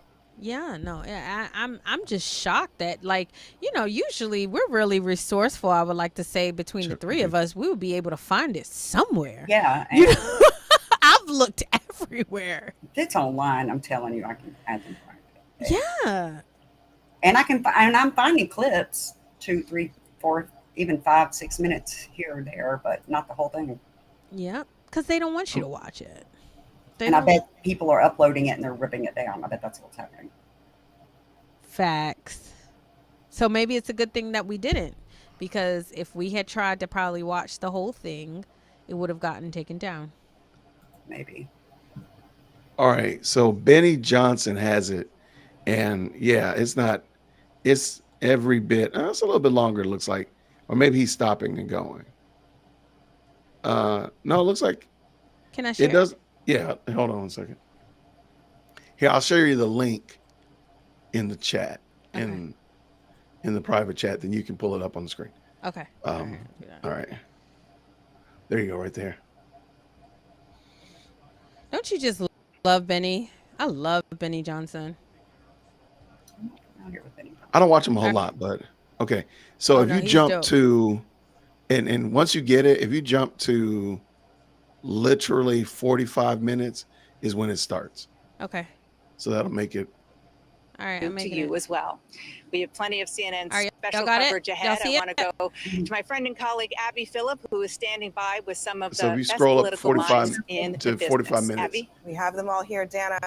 You've given us a lot to chew on. I'm all Our the hats way off at- to you. Thank you very much. Stick All right. around. Do I though. need We to will go make sure back? to come back to you throughout Yeah, the scroll. next hour. I want It to won't get let me scroll. in the room here to get some initial reactions with our. Hold on, let me just I see got to go something. back. Let me see. Yeah, go backward. There you go. Oh, got it. All right. down Keep payment going on a a little home. bit further back. Right. Thank you. It's about 45. Yep. This is not where. No, that's keep going. Right there. There we go. You Awkward. have less time to make your case to voters than any candidate in modern American history. The voters are really eager to hear what your plans are. If you are elected, what would you do on day one in the White House? Well, there are a number of things. I will tell you, first and foremost, one of my highest priorities is to do what we can to support and strengthen the middle class. When I look at the aspirations, the goals, Can the I say something ambitions real of quick? the American She looks like she has people, to poop. I think that looks people are ready looks like for what? a new way forward. She looks like she has to poop. I'm sorry, but she in a kinda way that does. generations Y'all, of she looks Americans so have old, been like- fueled by I'm hope sorry. and by optimism. I think sadly, in the last decade, She looks like she lightened her we hair. have had in the former president someone who has really been pushing an agenda and an environment that is about diminishing the character and the strength of who we are as Americans. Stop for a second. Really Okay. dividing our She's- nation. she's talking and I in- think people are ready to turn the page on that. So what would you do? She's talking about day one. She's going to do things to support the middle class and strengthen the middle class. Well, what are those things? Again, let's cut to the chase. You got 65 days. Yeah. What are you going to do? We need brass tacks, tangible explanation what you're going to do to support the middle class. What does that mean? Because I don't need support. I just need to be able to afford this $4 gas. That's all I need. I need to be able to afford that. So what is your plan for that? And be very clear and direct rather than this ethereal platitudes, because this just seems dumb. Okay, I'm sorry. Go ahead. Yeah, I agree. I'm gonna help y'all. Okay, how? How? At this point in the game, like Day if one, we were a it's gonna year be about out, one Mm-hmm. if we were a year out, this would probably be fine. Agree. But being the fact that you're like literally 2.5 months away, you might want to be a little bit more clear. You might want to be like very, very, very dialed in. This is what I'm going to do for middle class. This is what I'm going to do for the lower class. This is what I'm going to do for this group, that group, whatever. If that's what you're going to do, then be very, very clear and direct. Yeah, but I she digress. doesn't. She can't. implementing my plan for what I call an opportunity economy. I've already laid out a number of proposals in that regard. Like what? Which Like include what? we're going to do to bring down the cost of everyday goods, what we're going to do to invest in America's small What are businesses, those what we're going to do to things? invest in families, for example, extending the child tax credit to $6,000 for Okay, stop right families there. for the first year of That's their the only child's thing life she's to help got. them buy That's a car literally the seat only to thing in help her bucket. That's the only thing. That's the only thing she's talking about is child tax credit. Give y'all money. Mind you, the same children she's trying to kill off. She's trying to unalive. Right. Because she's never been one. Facts. Never mind. So why is that the only thing she's talked about is a child tax credit? What about people who no longer have, I got almost women. Like what are you doing for me and my wife? What are you doing for other, like for what is this? Because Jason, money makes the world go round, and she thinks that she can buy your vote. Yeah. That's exactly People, what it is. but she's not doing anything to buy it. What is she going to do to buy my vote? I don't get child tax credit anymore. So what are you doing to buy my vote? Yeah. What But are you doing? Lower and middle class, she thinks that does it. That buys your vote. But it doesn't, like, okay, that's fine. My vote's for sale. What are you, here's my wallet. What are you putting in it? What are you putting in my wallet? You know, what's that commercial? What's in your wallet? What are you putting in my wallet to buy my vote? I'm just listening. I'm just listening. She doesn't even know that. I mean, that's the thing about it. She's not smart. Help them sadly. buy baby clothes, a crib. There's the work that we're going to do that is about investing in the American family around affordable housing, a big issue in our country right now. How? So there are a number of things on day one. How are you going to? Well, I'm excited about this agenda too. As I said, the idea of inspiring America to what can be, and I think many of these things that the vice president's proposing are things that we share in values. And the child tax credit is one we know that reduces childhood poverty by 1/3. We did it in Minnesota. Okay, let's to do have this for a federal second. partner Stop. in this. Unbelievable, I think, in the impact that we can We make. should. He Okay. is a castrated. If y'all didn't Okay. hear, they're going to give you a child tax credit, just in case you didn't hear. Right. I figured I would We're gonna start tell a do not start a drinking game, because I got a bad feeling. I know. If child tax credit was on the drinking game, somebody's going to probably die tonight. Y'all. Yeah, right. What about the 44% unrealized gains? Like that's a real thing. So, yeah, this is. It's bad. It's worse than we thought. Oh my gosh, you got her in the box with us. Yes. Play it like that. That way. Okay, play it like this. That might be something to try too. All right, let's try it like this. Okay, cool. You talked about, you call it the opportunity economy. You are well aware that right now many Americans are struggling. There's a crisis of affordability. One of your campaign themes is Look at we're her not smiling, going back. Dana. But I wonder what you say to voters who do want to go back when it comes to the economy specifically, because their groceries were less expensive, housing was more affordable when Donald Trump was president. Whoa. Well, let's That was start a good with question. the fact that when Joe Biden and I came in office, during the height of the pandemic, we saw over 10 million jobs were lost. People, I mean, literally, we were all tracking the numbers. Hundreds of people a day were dying because of COVID. The economy. Hundreds of people die right now crashed. today. In large part, all of that because of mismanagement by Donald Trump of that. Okay, crisis. you got it. Daggone lie. She don't When we believe came it. in, our highest priority was to do what we could to rescue America. And today, we know that we have inflation at under 3%. A lot of our policies have led to the reality that America recovered faster than any wealthy nation around the world. But you are right. Prices, in particular for groceries, are still too high. The American people know it, I know it. Which is why my agenda includes what we need to do to bring down the price of groceries. For example, dealing with an issue like price gouging. What we need to do to extend for a the second. child tax credit to help young families Stop for a second. be able Child to take tax credit, drink. Yeah. Like literally, the only tangible thing they've brought up is child tax credit. Let me make sure I have this right. She probably doesn't even know what it is. Well, she probably doesn't know who the child is because she's never been a mother. Period. Shots fired. My name is Jason. Period. gmail.com. I do have a matters. problem. I do have a problem with, if you want me to believe she's a black woman, I'm going to play that game for a moment. I do have a problem with black women that are so pro abortion, the deletion of little people, that they champion it as a badge of honor. It's deplorable. It's despicable. It's vile. It's wretched. It's an abomination. And the fact that we in many major cities are past the rate of replacement. That means that the people that are alive today will not be replaced by the babies and children that are being born because there's fewer children being born. And when you sit there and you champion this, and let's just pretend that she's black, remember, I'm playing along with y'all. So when you do that, it's so gross to watch somebody and watch this. She herself was never a mother. A mother. That's wild. That's wild. Courtaholic, no, not gonna do it. There's no reason for it. Kill the rapist. That's the biblical way to handle it. The child. Why does the child have to perish because their father was a sinner? That doesn't even make sense. And Jason, let's keep it let's keep it real. Like, that is not the majority of the abortions. Like, y'all. Oh yeah, we're not talking right. We're not. And we're talking people about, keep bringing up, well, what if the 12-year-old gets raped? I know a lot of 12-year-olds, that is and getting, a lot of them are not getting getting raped. Red on, right? So it's just deplorable. And Let's move on from that. But it's okay. I mean, I'm not trying to part ways. I'm not trying to just antagonize. If you want to, Courtaholic, dearwokec@gmail.com, we can definitely parse it out. But there is no valid reason to delete little people. But then you want me to bend over backwards to do something for a grown adult that crosses over the border illegally. I can't.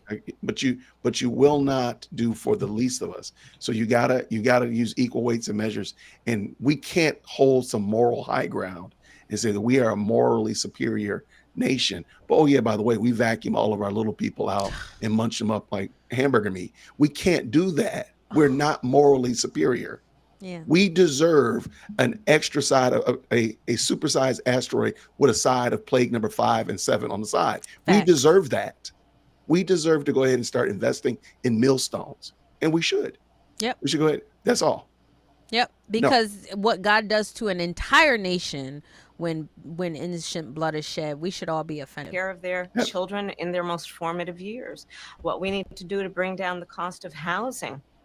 My proposal includes what would be a tax credit of $25,000 for first-time home buyers, so they can just have Where's that enough money to coming put a from? down payment on a home, which is part of the That's American not going to dream bring and their down the aspiration, cost of but housing. do it in a way that allows them to actually get on the path sorry. Stop to for a second. achieving Stop for a that second. goal and that dream. She's an You idiot, have been y'all. vice- I'm sorry. Let's just Go back. just say it. Go back and look at anywhere in American history in the last 30 years. When they gave you a certain amount of money to buy a certain product, notice that the product magically went up to the amount of the gift that they were giving. So you're not going to see the housing go down by 25,000. You're going to see houses go up by 25,000. Because now a $400,000 home will be $425,000 because you got a tax credit. Yep. So And now- it's more accessible, which brings the demand up.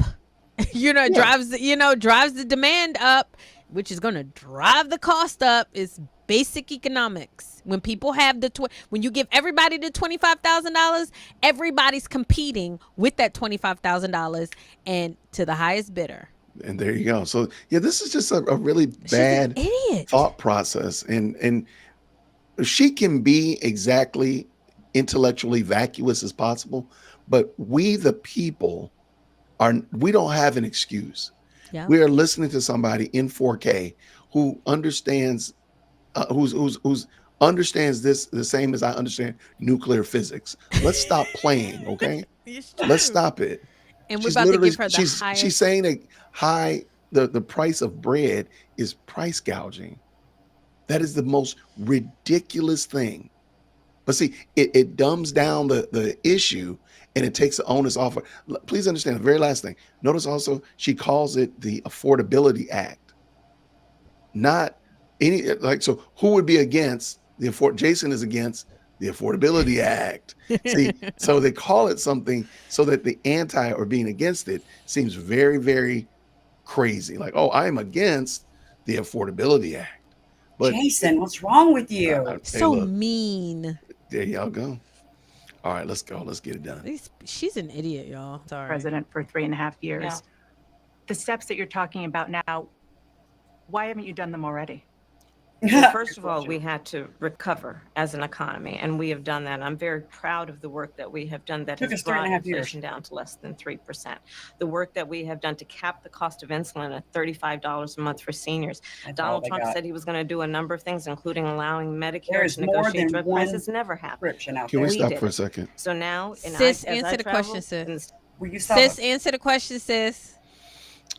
Why is it that the only thing that they've been successful at is driving down the price of insulin? I'm not saying that that's not important.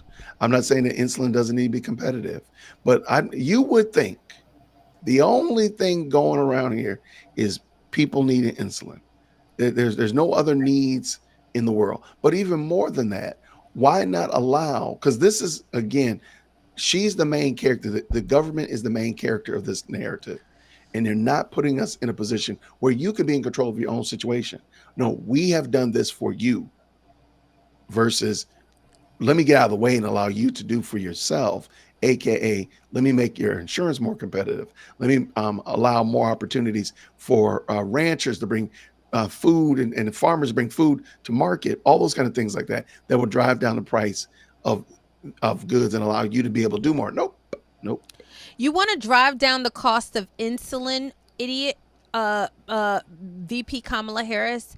How about you stop allowing the farmers to making good food, healthy food way too expensive, because you won't help farmers or you're trying to get rid of healthy eating and all of that. The government subsidizes the addictive sugar water, which is AKA soda, and then everybody ends up with unhealthy eating habits, and then the diabetes goes up, and then the insulin need. Know what I'm saying? The insulin needs go up. And so you have more people on insulin, so you can drive the price down because more people are using it, and you make the same amount of money. This is economics 101. Like she's sitting up here saying, "Oh, we drove down the cost of insulin." How about childhood diabetes has like quadrupled? Wow. Quadrupled. How about? I mean, there's a lot of problems with this narrative that she's using, but I do want to challenge you one thing. Okay. Kamala Harris is about healthy eating. I'm sorry, she is about healthy eating, y'all. I need y'all to look deep into my eyes. She serves up a lot of word salad. Come on, give me some sound effects up in here. I should have had you big screen that one. Oh, that was so ridiculous. Okay, I'm sorry. No, but seriously, like she just, I kind of went around the bend, but you guys have got to watch RFK's speech when he's losing his campaign. He's suspending his campaign, and he talks about childhood diabetes. It's so good, and how like everybody's diabetic now, and so you drive down the cost of insulin when it's triple the amount, like then you end up making the same usage, right? Yeah, it's anyway. She's an idiot. Sorry. Here we go. Sorry.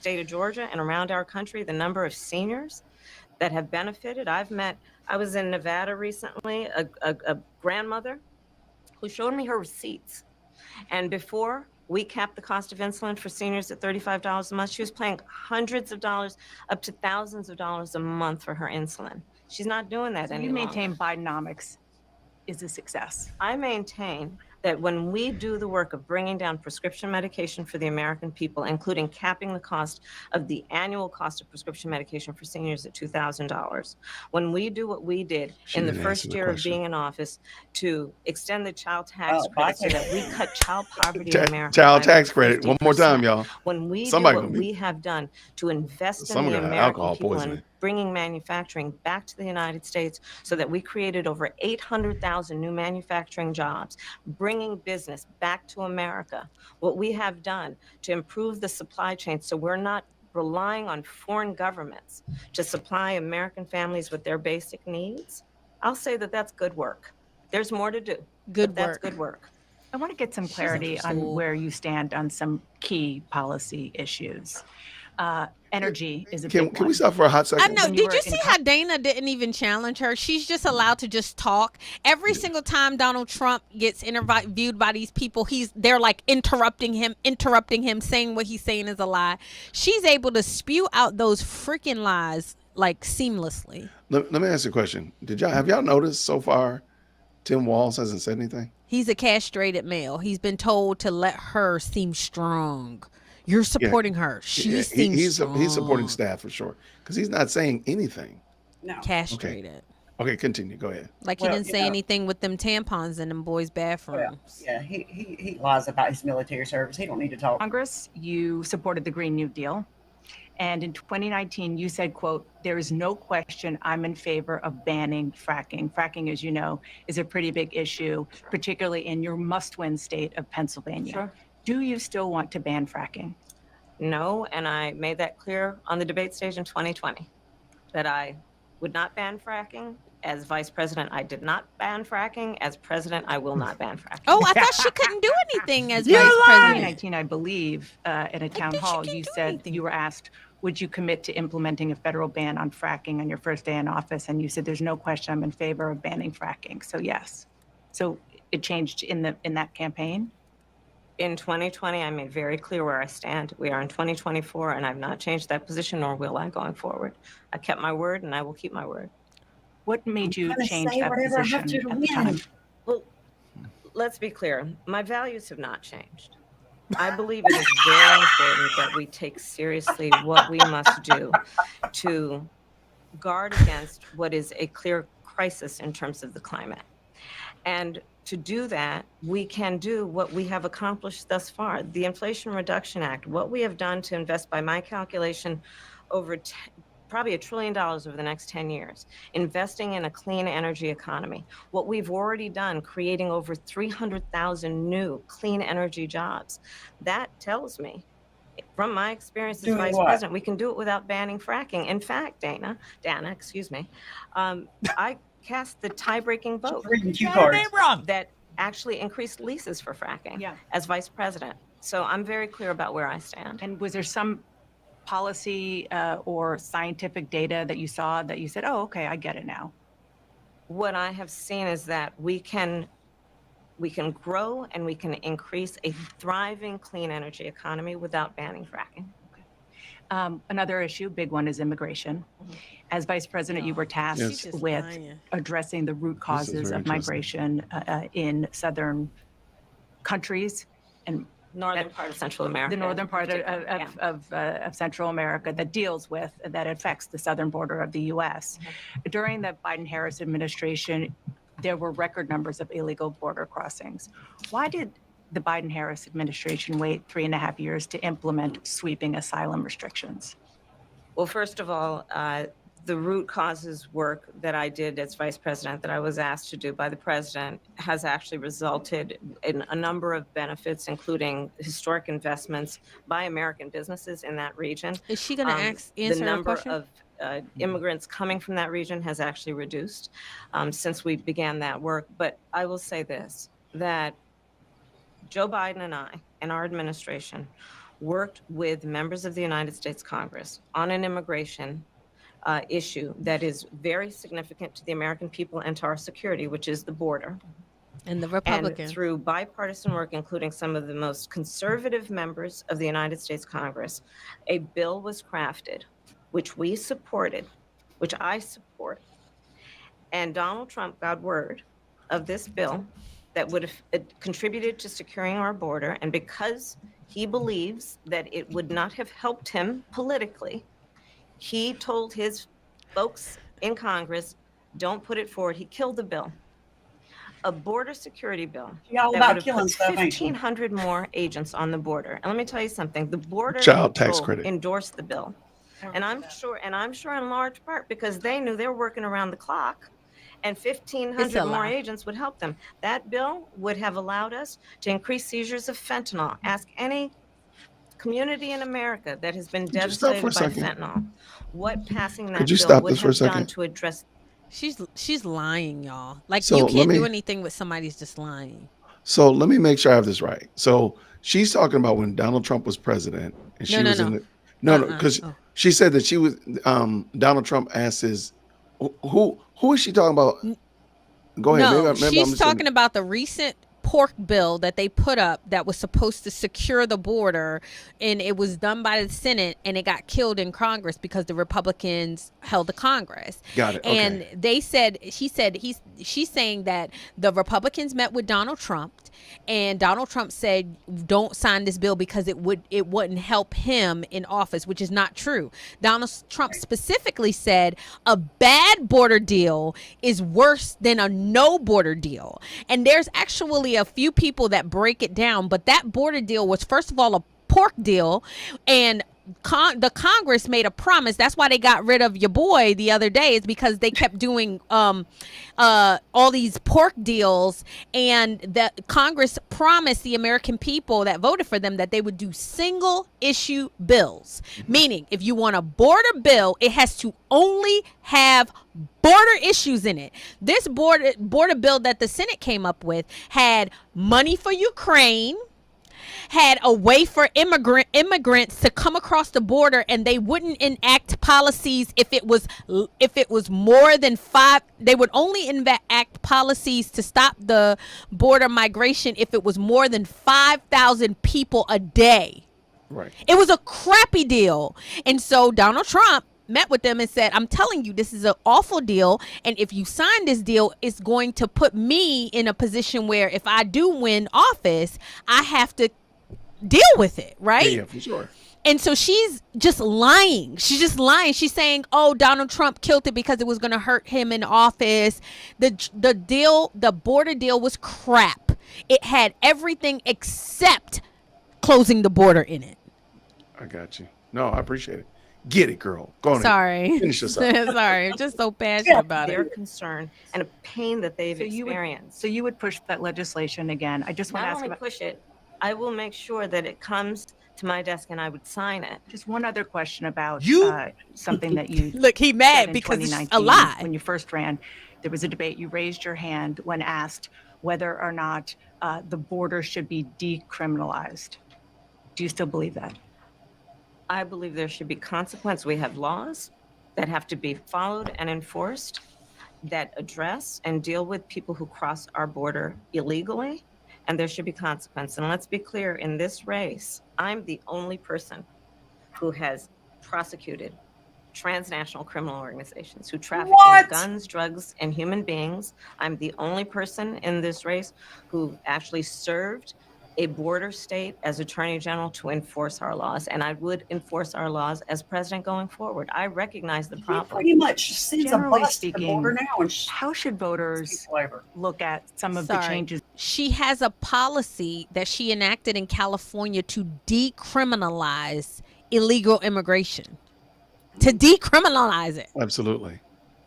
She's just lying. That's what I'm saying. Just She's saying just words. lying. And if you don't know, and like you said, Jason, which I think is an amazing point, is like they don't have enough time to figure this out. You know, like an election is usually like they're running for office at least a year. Yes. We only have a small window of time, and the media is just going to keep. Dana did not interrupt her like she did Donald Trump so many times when she felt like he was lying and he wasn't.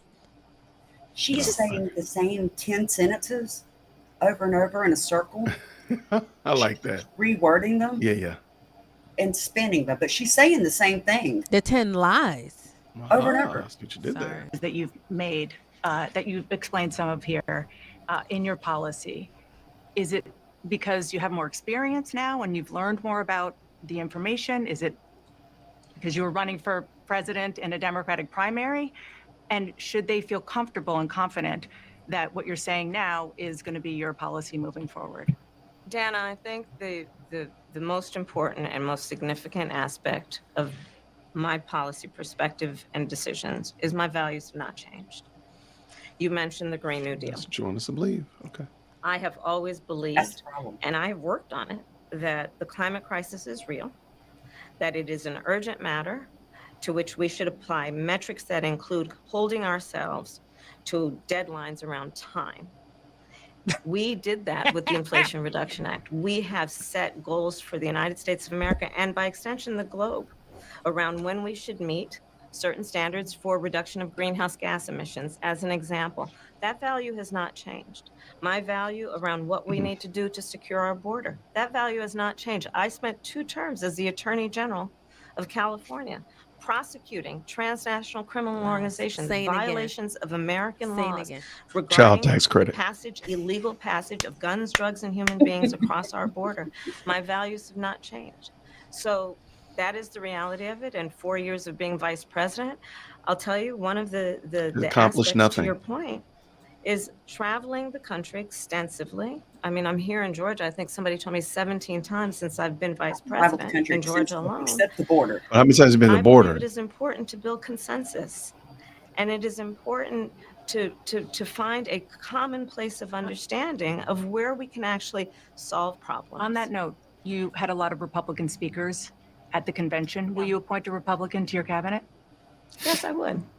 Anyone Yes, in I mind? would. No one in particular in mind. We got 68 Liz days to go with Cheney. this election, so I'm not No, putting Liz- the cart Liz before is the on that horse, list. but I would. I think it's really important. I have spent my career Anna inviting Navarro. diversity of really? opinion. I think it's important to have people at the table when some of the most important decisions are being made that have different views, different experiences. And I think it would be to the benefit of the American public to have a member of my cabinet who was a Republican.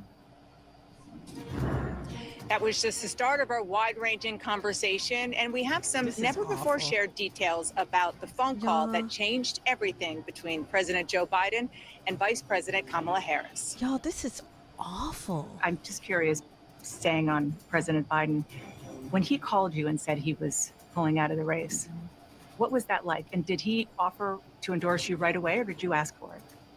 It was a Sunday, so here I'll give you a little too much information. Go for it. There's no such thing, Madam Vice President. And her running mate. I asked him about some of the controversies that have sprung up since Harris put him on the ticket. So did she actually answer that question? Governor Walz, I get. It's coming up. The country is just starting to get to know you. I want to ask you a question about how you've described your service in the National Guard.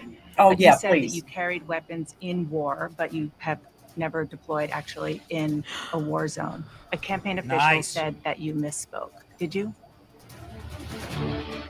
Oh God, hold on, we gotta move up. Ooh, boys. Okay, all right. Hold It's on, let me mute him. It's an ad for CNN. So we're gonna let it rip here during the ad, and know that we'll of course cut right back. Kamala, she had like super majorities. Here we go, back to CNN. Atlanta, Georgia, and our exclusive interview with We're Vice live President now. Kamala Harris and Minnesota Governor Tim Walz. Y'all, in just 12 days, she just Harris will lying. meet Donald She Trump riding on a this debate monkey stage in till the wheels Philadelphia. And fall when I say meet, I mean literally meet. Would you Can't wait for believe that. they have never talked face to face? The only time they've even been in the same room was when Harris was a senator watching Trump's State of the Union address. This is their first Now time talking it's Trump face to face? watching Harris on the campaign Okay. trail with money and Apparently that momentum matters. That's a big behind deal. her and making her case directly to voters. As voters are getting to know Kamala Harris, they want answers on how she will make their lives better. She heard that here at Sandfly Barbecue in Savannah. What we're going to do to increase access to capital for small businesses, I'll be rolling out next week. Part of what we're going to be doing in terms of a tax credit. On the trail, she talks about her experience, years in the courtroom as a district attorney and eventually California's attorney general. She wants to If you search for California's first Asian Pacific Attorney General, it comes up Kamala Harris. Oh yeah. Fake ass accent. The former president is turning to a well-defined playbook of personal attacks. I didn't know she was black until a number of years ago when she happened to turn black. And now she wants to I be love known my as black. president, y'all. In just I 12 love days, him. the nominees will meet face-to-face for the first time. Can't help it. She's not a good debater. She's not a smart person. She doesn't want to debate. If you got something to say, She ain't ready for Donald Trump. She's not ready. Mike Pence, she drugged Mike Pence all over I that want to ask thing. you about your opponent, Donald Trump. I was a little bit surprised. People might be surprised to hear that we you were have gonna hear never about his national interacted with guards. him, met him face to face. That's going Why to do we change care about soon. that? But what I want to ask you about is what he said last month. He suggested that you happened to turn black recently for political purposes, questioning a core part of your identity. Yeah. Any Same old tired playbook. Next question, please. That's it? No, there's a first cackle. Okay. First Let's talk cackle. about some foreign policy issues that would be on your plate if you become commander in chief. President I Biden hate has tried CNN. unsuccessfully I really do. To end the war between Israel and Hamas in Gaza. Trump would have never been able to say, next question. Right, never. Never. They never answer the They would've ripped him question. apart. Answer. They would have ripped him apart. Yeah. They would have never let him get away with it. It would have been on the front page of the paper. And she didn't, and that's what I'm saying. Like Dana didn't follow up and say, hey, I know this is tough for you. However, what do you say that to people who saw how you ran in California as the first Asian, Pacific Islander? Like, follow up with the question. They literally moved on. That's how you know these people have sold their souls. I'm Absolutely. sorry, guy. They've sold their souls. All right, here we go. Sorry. He's been doing it for months and months along with you. Would you do anything differently? For example, would you withhold some U.S. weapons shipments to Israel? That's what a lot of people on the progressive left want you to do. Let me be very clear. I'm unequivocal and unwavering in my commitment to Israel's defense and its ability to defend itself. And that's not going to change. But let's take a step back. October 7, 1,200 people were massacred. Many young people who were simply attending a music festival. Women were horribly raped. As I said then, I say today, Israel has a right to defend itself. We would. And how it does so matters. Far too many innocent Palestinians have been killed. And we have got to get a deal done. We were in Doha. We have to get a deal done. This war must end. In the meantime, and we must get a deal that is about getting the hostages out. I've met with the families of the American hostages. Let's get the hostages out. Let's get the ceasefire done. But no change in policy in terms of arms and so forth. No, we have to get a deal done. Dana, we have What to does get that a deal deal done. When mean? you look at but no change the of policy. significance of this So, to no. the families, to the people who are living in that region. But CNN Means knows pay what 'em they off. wrote it. Right. Means pay 'em A off. deal is not only the right thing to do to end this war, but will unlock so much of what must happen next. I remain committed since I've been on October 8 to what we must do to work toward a two-state solution.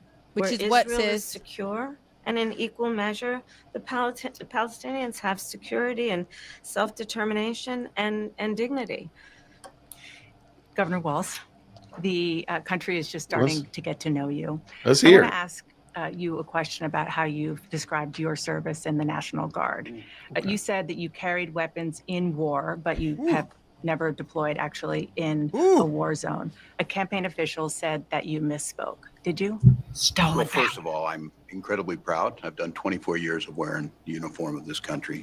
Equally proud of my service in a public school classroom, whether it's Congress or the governor. My record speaks for itself, but I think people are coming to get to know me. I speak like they do. I speak candidly. I wear my emotions on my sleeves, and I speak especially passionately about our children being shot in schools and around. Sir. You didn't answer that question. Sir. He talking about like they do. No, we don't lie, baby. No, you we're know not- you can't put that but- on us. Yeah, don't. He talking about speak like they do. No, I'm sir, sorry, you don't. There's a big difference in 24 years in National Guard and then 24 years and then you lying and saying you've been in war zones. There's a big Because difference. National Guard is 2 weeks a year and 1 weekend a month. Mandy, but he's speaking like y'all do. Don't speaking y'all like speak y'all. like that? But No, also keep in no, mind. I've never been in the military and I don't tell people that I have. Period. Exactly. Period. He don't All speak right. like you, Jason. Not He even said, a I little speak bit. like Not I even a speak little like bit. I speak like the American people do. I don't know who you speak like, sir. But I want to see where he actually lands. Okay, come on. Because he's circling schools at this point. He is. How did we start talking about schools and kids getting shot? Okay, go ahead. Being honest. So I think people know me. They know who I am. They know where my heart is. And again, my record has been out there for over 40 years to speak for itself. And You didn't answer the question. idea that you said that you were in war. Did you misspeak as the campaign has said? Yeah, I said we were talking about, in this case, this was after a school shooting, the ideas of carrying these weapons of war. And my wife, the English teacher, told me my grammar is not always correct. But again, if it's not this, it's an attack on my children for showing love for me, or it's an attack on my dog. I'm not going to do that. And the one thing I'll never do is I'll never demean another member's service in any way. I never have. And I never will. I just one other question, because again, this is all new. I mean, this- Hold on. Dear Look at Lord, CNN. 8 Look pounds, at 6 CNN. ounce baby Jesus, help me Hold to on. not dislike the Grammar's man. not always correct. But my grammar is not always correct. How are you blaming this on your grammar? Grammar is a synonym for lied. You didn't know that? Wow. That's Obviously wild. not an English teacher. Go ahead. I'm sorry. I'll shut up. This man is triggering me, and I don't usually get triggered. Get triggered. Turn He said up, people- Mandy. He said people get on him about his dog. Sir, nobody cares about that. Talking about his son showing love for him because people were like picking at the way his son was acting. No, I don't care. I don't care. I've heard about his son. I understand what they were saying about why his son behaves like that. I don't care. That's not even. I don't care. They're asking you, sir, about your service, and you talking about you circling schools, and now you bring your wife and your dog in here. Sir, stay on task, sir. Yeah, I'm struggling. This is hilarious. But hold on. Benny Johnson warned us. He titled it Train Wreck of an Interview. And that's exactly what this is. Yeah. All right, let's keep this going. Okay, sorry, guys. All right. This was not, however many days ago, this was not on either of your bingo cards, especially yours. You had to clarify that you had said that you and your wife used IVF, but it turned out you used a different kind of fertility in order to have children. And then when you ran for Congress in 2006, your campaign repeatedly made false statements about a 1995 arrest for drunk and reckless driving. Jeez. What do you say to voters? Well, he just can't tell the truth. Who aren't sure Dana whether is giving me life. She's asking him some better questions than I kind of expected. All right, come on. they can take you at your word? Oh my God. Well, I've been very public. I think they can see my students come out, former folks I've served with, and they vouch for me. I certainly own my mistakes when I make them. The one thing I'll tell you is I wished in this country wouldn't have to do this. I spoke about our infertility issues because it's hell, and families know this. And I spoke about the treatments that were available to us that had those beautiful children there. That's quite a contrast in folks that are trying to take those rights away from us. And so I think people know who I am. They know that record. They've seen that. I've taught thousands of students. I've been out there. And hold on one second. I won't he apologize. so he for was thinking clearly a passionately, teacher. whether it's guns in schools or protecting of reproductive. Y'all, he can't get Obviously away a with great this. one, Jason. Wait, say again. Obviously a great one. He can't put a sentence together correctly. Right. He Okay. can't put no sentence together correctly. Okay. Like so I don't know his background. I really don't care because I will not be voting for him no matter what. So he can go ahead and be a black man too. But what is the I know deal? one is taken. Right. What is the deal with the IVF? What is that? So he lied. So when they were trying to talk about you manipulate women to say that Trump wants to take away IVF, which is not true, he was like, IVF gave me and my wife these two beautiful children. They found out that was a lie. He didn't use IVF. Oh man. Then he was talking about he wouldn't mention the DUI that he had. Like everybody knows that he got stopped for a DUI when he was Congress. I mean, when he was made governor. He was governor. When he was governor, he got stopped for a DUI. Like, so he just, and that's why, like, he just keeps lying like a beta male does. I mean, a beta male does that. Like, it's very childish. It's very immature. When you're a grown man, you either be confident in what you did and you tell the truth, like Barack Obama smoking cocaine and crack. I mean, at least he said it in his book. Yeah. Yeah, he said it in his book. So I mean, like, hey, but this dude is like skirting. I don't know if he never thought he was going to be the VP nominee. I don't know what it is, but like, he's just a child. My students telling on me. Yeah. Well, one thing for sure. Child tax credit. All right. Finish this up. All right. Rights. The contrast could not be clearer between what we're running against. The vice president's position on this has been clear.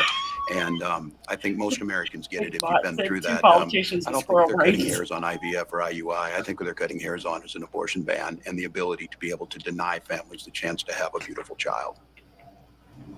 Hey, wait. Up next, hey, the what moment child? that changed everything. A beautiful Kamala child. Harris Okay, got a phone call from President Biden that he was dropping out of the race. It was a Sunday. So You're dragging this out. here, I'll give you a little too much information. Go for it. There's no such thing, Madam Vice President. My family was staying with us, and including my baby nieces.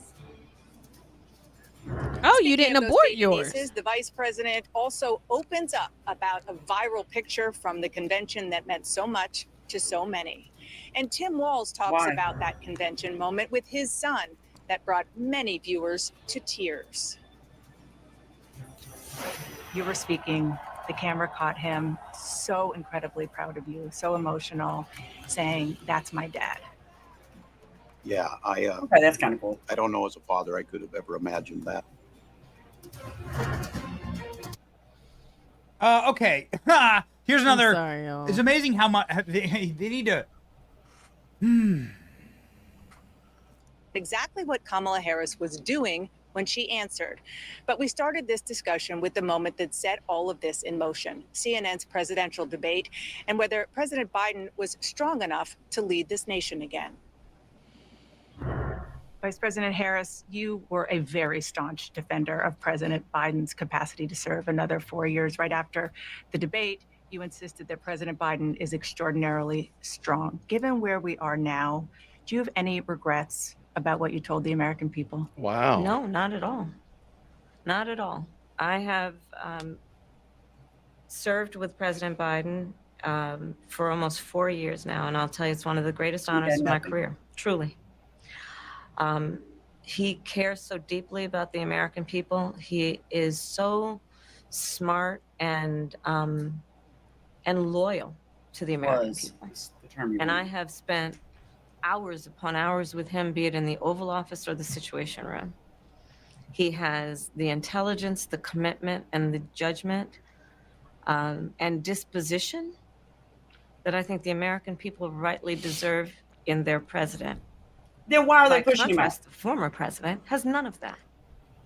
And so, one, I am so proud to have served as vice president to Joe Biden.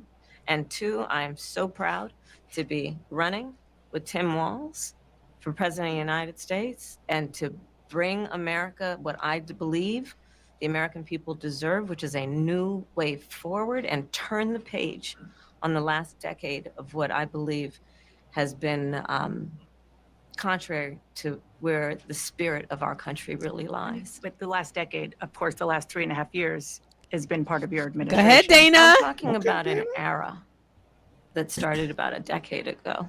But that would be where there was Obama. some suggestion, warped, I believe it to be, that Hold on. Stop the that measure for a of the second. strength of a leader is based on who you beat down. Wait, hold on. Hold It's on. still about beating Trump. But Obama, okay, let's. She just making it up. She just freestyling. Yeah. She just freestyling. Keep in mind, Obama was president for 8 years. Trump was only president for 4 years. Y'all make it sound like it was 40. Like, just stop playing. Like, this is y'all. Y'all have to eat this. This is what you have to eat. Because in this decade that she's talking about, 3 of those years were you and Biden doing whatever y'all doing. And another 4 of them was under Obama. So please stop. And if you go into the decade, Obama brought us into this decade. So it was 8 years on the front end, and then Trump, and then this. So please stop. This is y'all. Y'all got to eat this. Well, she's talking more so about like the emotional havoc that Trump has wreaked since he started campaigning in 2015 or 2014. do that. And he's racist and he's so mean. And you remember the whole birther movement, which he did. Trump is who he is. He's messy. He's a messy boots. And I love him because y'all messy. All of y'all messy. We talked about this the other day. Standard of Truth podcast. She did a video about Trump that was dead on point. He's ghetto. That's what she said. April said he's ghetto. He is. But y'all, I mean, like, he did a good job. He did a good job. So his ghetto-ness, his messiness, he still managed to eke out a really, really good 4 years of presidency. And that's just the truth. Can't argue with that. Okay, Continue. go up. Let's get done with this. Instead of where I believe most Americans are, which is to believe that the true measure of the strength of a leader is based on who you lift up. That's what's at stake as much as any other detail that we could discuss in this election. I'm sorry. Because I didn't know my mic was we on. haven't had a chance to talk. I'm just curious, staying on President Biden, when he called you and said he was pulling out of the race, what was that like? And did he offer to endorse you right away, or did you ask for it? It was a Sunday, so here I'll give you a little too much information. Go for it. There's no such thing, Madam Vice Cackle. President. My family was staying with us, and including my baby nieces, and we had just had. Is she buying time, y'all? And, Auntie, Potato can I have more salad, bacon? crazy. Yes, I'll make you more bacon. And then you didn't have no bacon. We were sitting down to do a puzzle.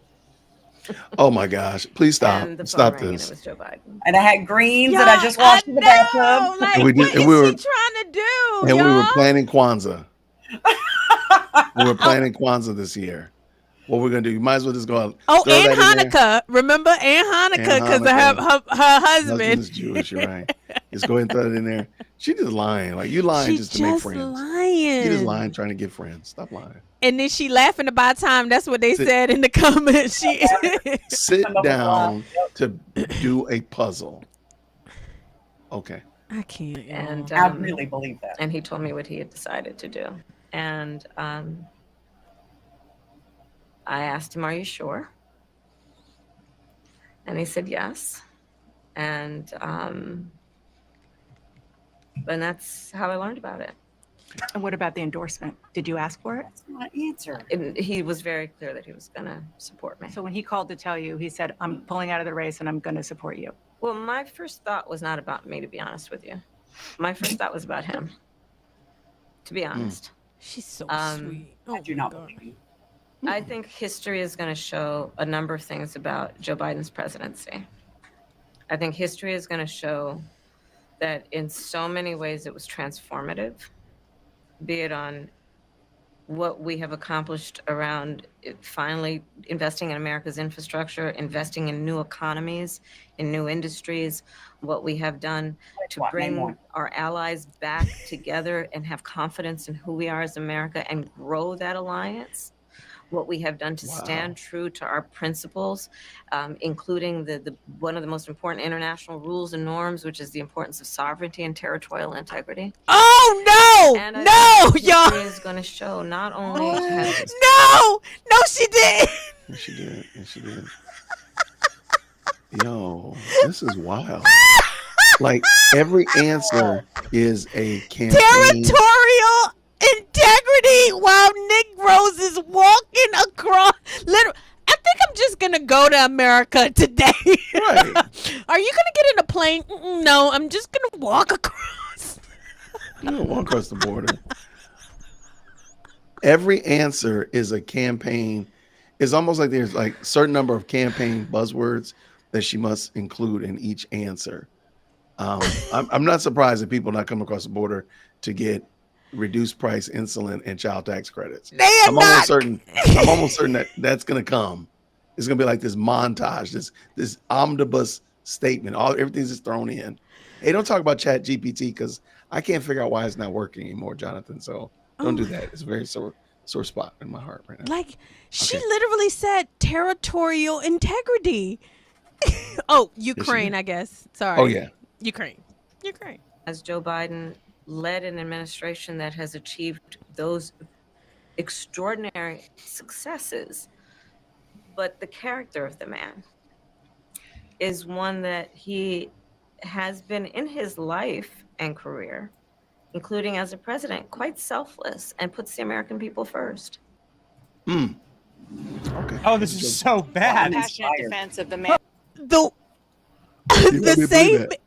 same man that sold like off American people with his son, like the big guy is selfless. This is worse than we thought, y'all. This is worse than we thought. Okay, sorry. No, we're almost done. We're almost done. I think. I hope so. His running mate 4 years ago. 4 years later, Harris made a choice of her own. And with Governor Walz's rise to national prominence, a star was born at the convention, Gus Walz. We'll hear about that moment between father and his son, that is and so the fake. woman who could make history in the Oval Office on this iconic photo. Madam Vice President, the photograph Yeah, that go ahead has and jump gone forward. viral. 'Cause Can you put it Carried on like weapons in war. The closest watched Tim Walz. Carried weapons in war, but you have never deployed actually in a war zone. A campaign official said that you misspoke. Did you? Did you back Well, up? first of all, I'm incredibly proud. I've done 24 years of wearing the uniform of this country. Speak as the campaign has said? Yeah, I said we were talking about, in this case, this was after a school shooting, the ideas of I carrying heard these that. weapons of war. And Humor and flannel. Tim Walz is far from just being Mr. Nice Guy. That were perhaps on Brisket and greens and mac and cheese. What about you? I had the brisket and coleslaw on this. And what about the spice situation, the Tabasco? What's happening with that? I'm gonna let him speak for himself. The vice president's growing peppers at her residence, so she's trying to bring me along on this. You know, Minnesotans. It's okay. Wow. It's the hot sauce in my bag swag. Oh God, it's so The awkward. hot sauce Oh. in my to bag ask you both swag. about two standout moments, aside, of course, from the addresses that you both gave, but standout moments that were perhaps unexpected during the convention. You mentioned one of them, Governor. A moment that you shared, that the world shared with your son, Gus. You were speaking, the camera caught him, so incredibly proud of you, so emotional, saying, "That's my dad." Yeah, I don't know as a father I could have ever imagined that. I'm grateful for so many reasons to be on this ticket, but that moment, to understand what was really important, to have my son feel a sense of pride in me, that I was trying to do the right thing. And it was, you try and protect your kids, it brings notoriety and things, but it was just such a visceral, emotional moment that I'm grateful I got to experience it, and I'm so proud of him. I'm proud of him. I'm proud of Hope. I'm proud of Gwen. She's a wonderful mother, and these are great kids. And I think the one thing is, talking about the era we're in, is our politics can be better. It can be different. We can show some of these things, and we can have families involved in this. And I hope that I hope people felt that out there, and I hope they hug their kids a little tighter, because you just never know, and life can be kind of hard. And last question, Madam Vice President, the photograph that has gone viral. Y'all, we not gonna say nothing about that man's son. I think that's a really iconic moment. I think that's great. I can't. I try to not speak it. And he's only 17. Like I just don't think it. I Now, love it. Watch this. We will be better than they were toward Trump's granddaughter. Absolutely. Oh, and Trump's son, who's incredible. I mean, they were pretty vile toward her, but that's okay. Well, no, what they about you know what they used to always say about what's his name Barron. Yeah, right. No, I'm saying they were harsh to Barron, and Barron's impeccable. But I mean, his granddaughter that spoke at the conference, they were kind of mean to her. You know, we're gonna just be above that. Go ahead and continue. We can actually the end of this is just a fluff, because they're talking about her grandniece. Whatever. Which doesn't even make sense. You were speaking, one of your grandnieces that you were just talking about was watching you accept the nomination. You didn't explicitly talk about gender or race in your speech, but it obviously means a lot to a lot of people, and that viral picture really says it. What does it mean to you? I am running because I believe that I am the best person to do this job at this moment. She don't believe it. For all Americans, regardless of race and gender.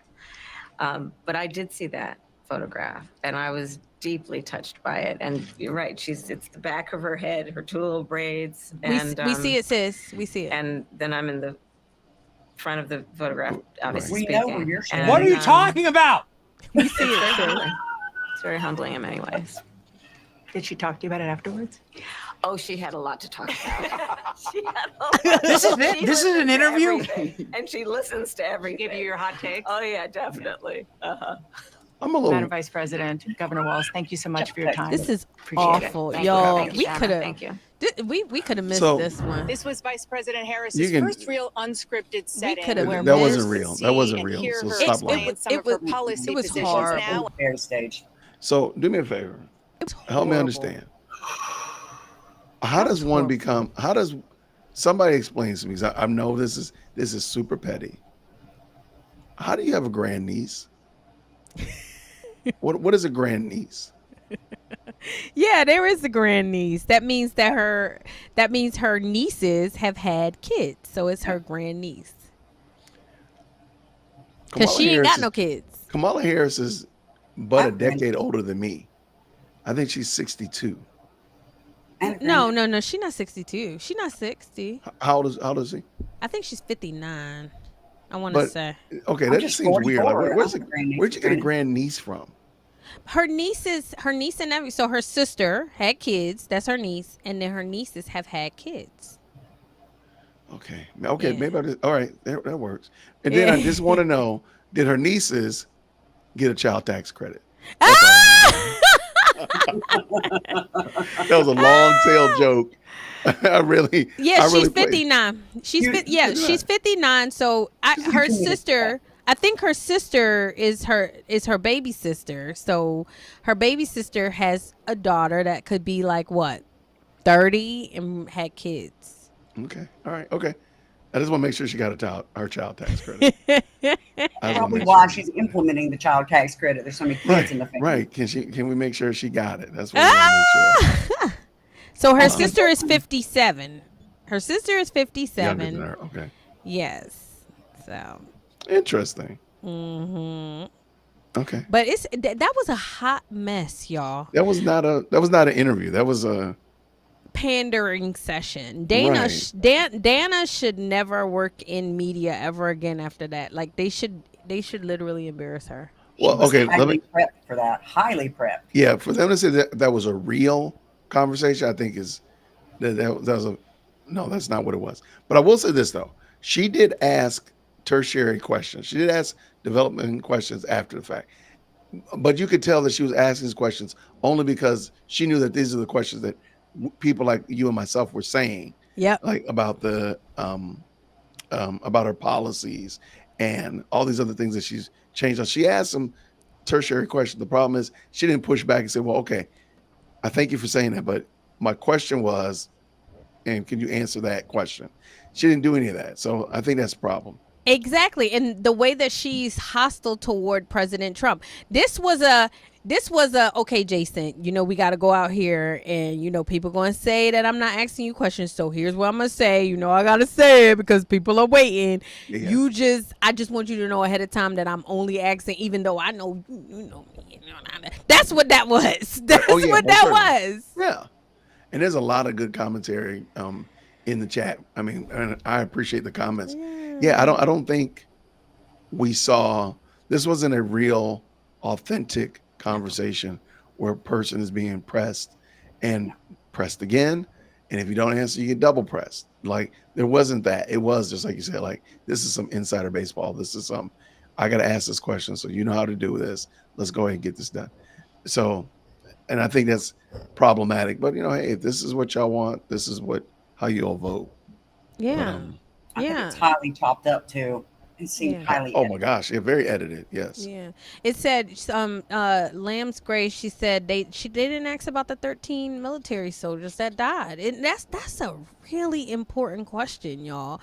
Like she's not interviewing for vice president. I know y'all still see her as vice president and it doesn't matter because she's not in power. Like she is interviewing for the most important job in the world. Yep. And y'all are going to allow her to not answer very, very crucial things like, hey, what'd you think? I don't care what the answer is. I appreciated at least Dana asking them so we can filter the BS, but not asking things about the botched Afghanistan exit. Like that's crucial. That's crucial. Not talking about real economic issues that are, I'm not trying to be funny, but yes, lots of people are impacted by the price of insulin, but everybody is impacted by the price of gas and housing.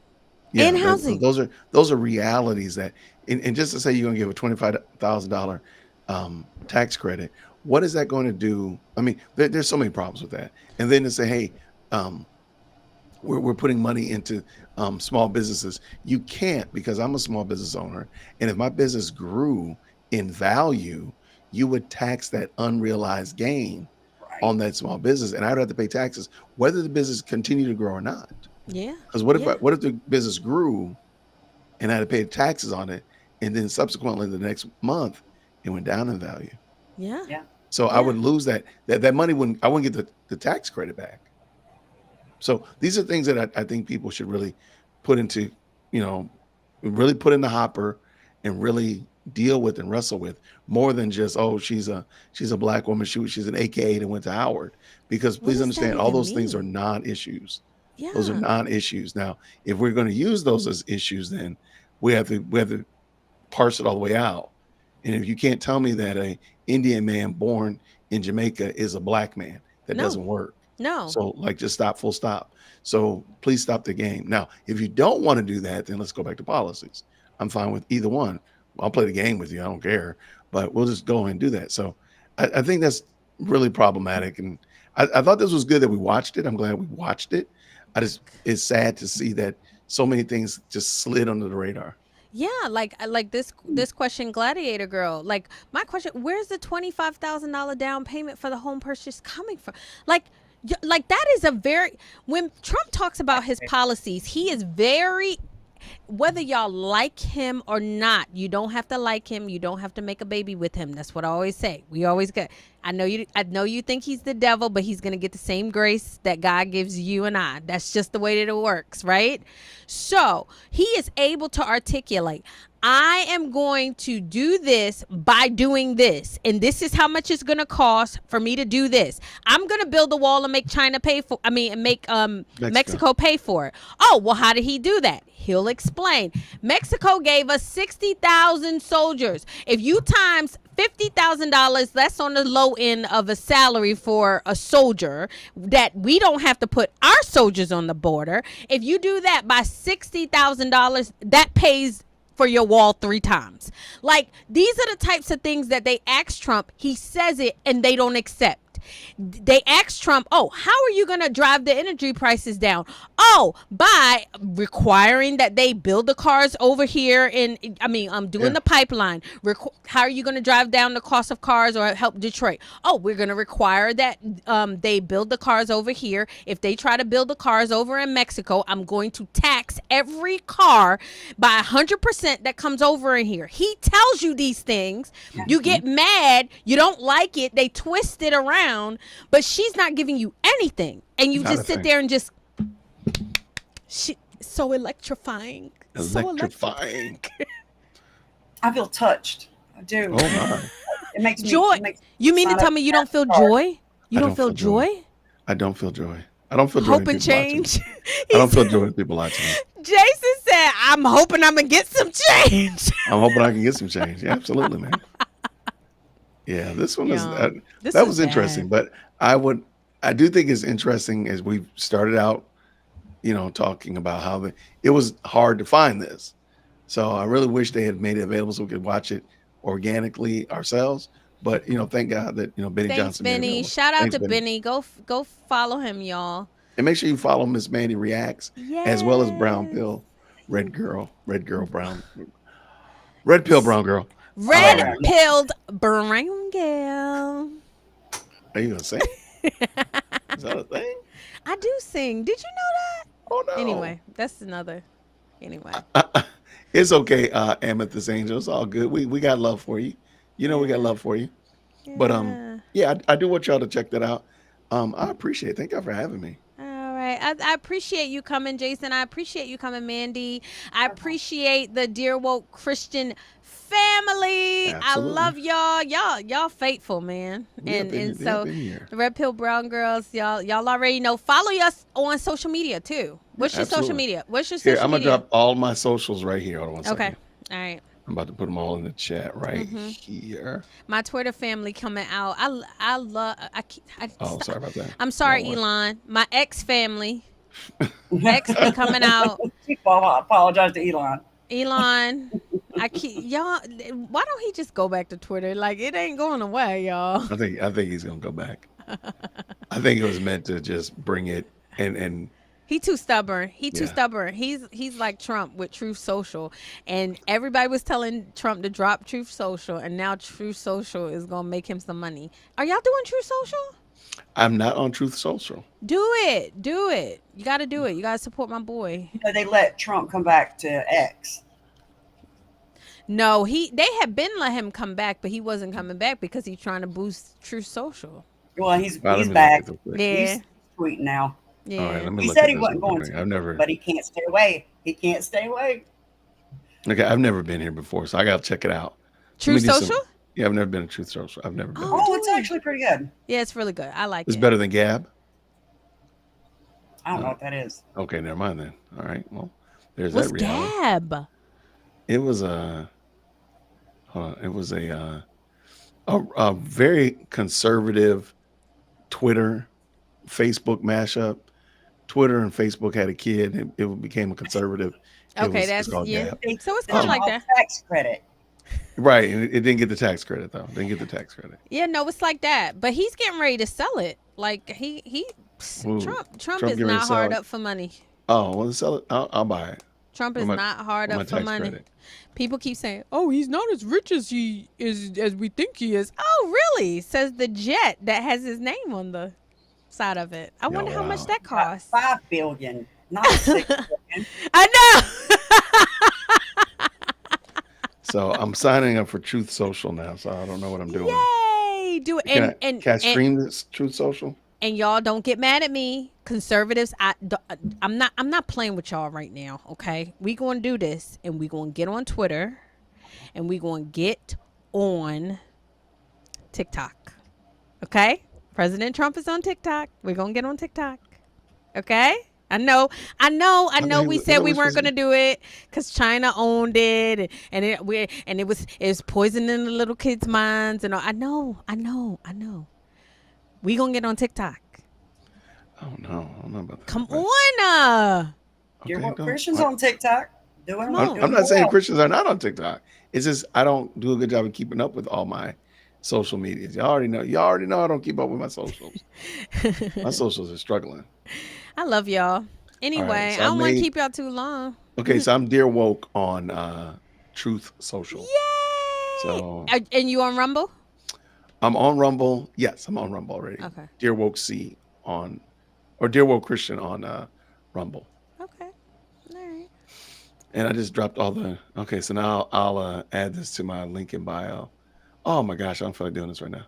Okay, y'all be good. Have a wonderful night, everybody. Yeah, I love Wait, y'all. why is Kamala on Truth Social? It's Kamala probably a HQ show. is on what you call it? That's hilarious. It's probably a show. It's a show. But yeah. Camilla need to be on it. I gotta go because I'm so tired. All right. That'd be good. Good seeing you, Mandy. All right. Bye. See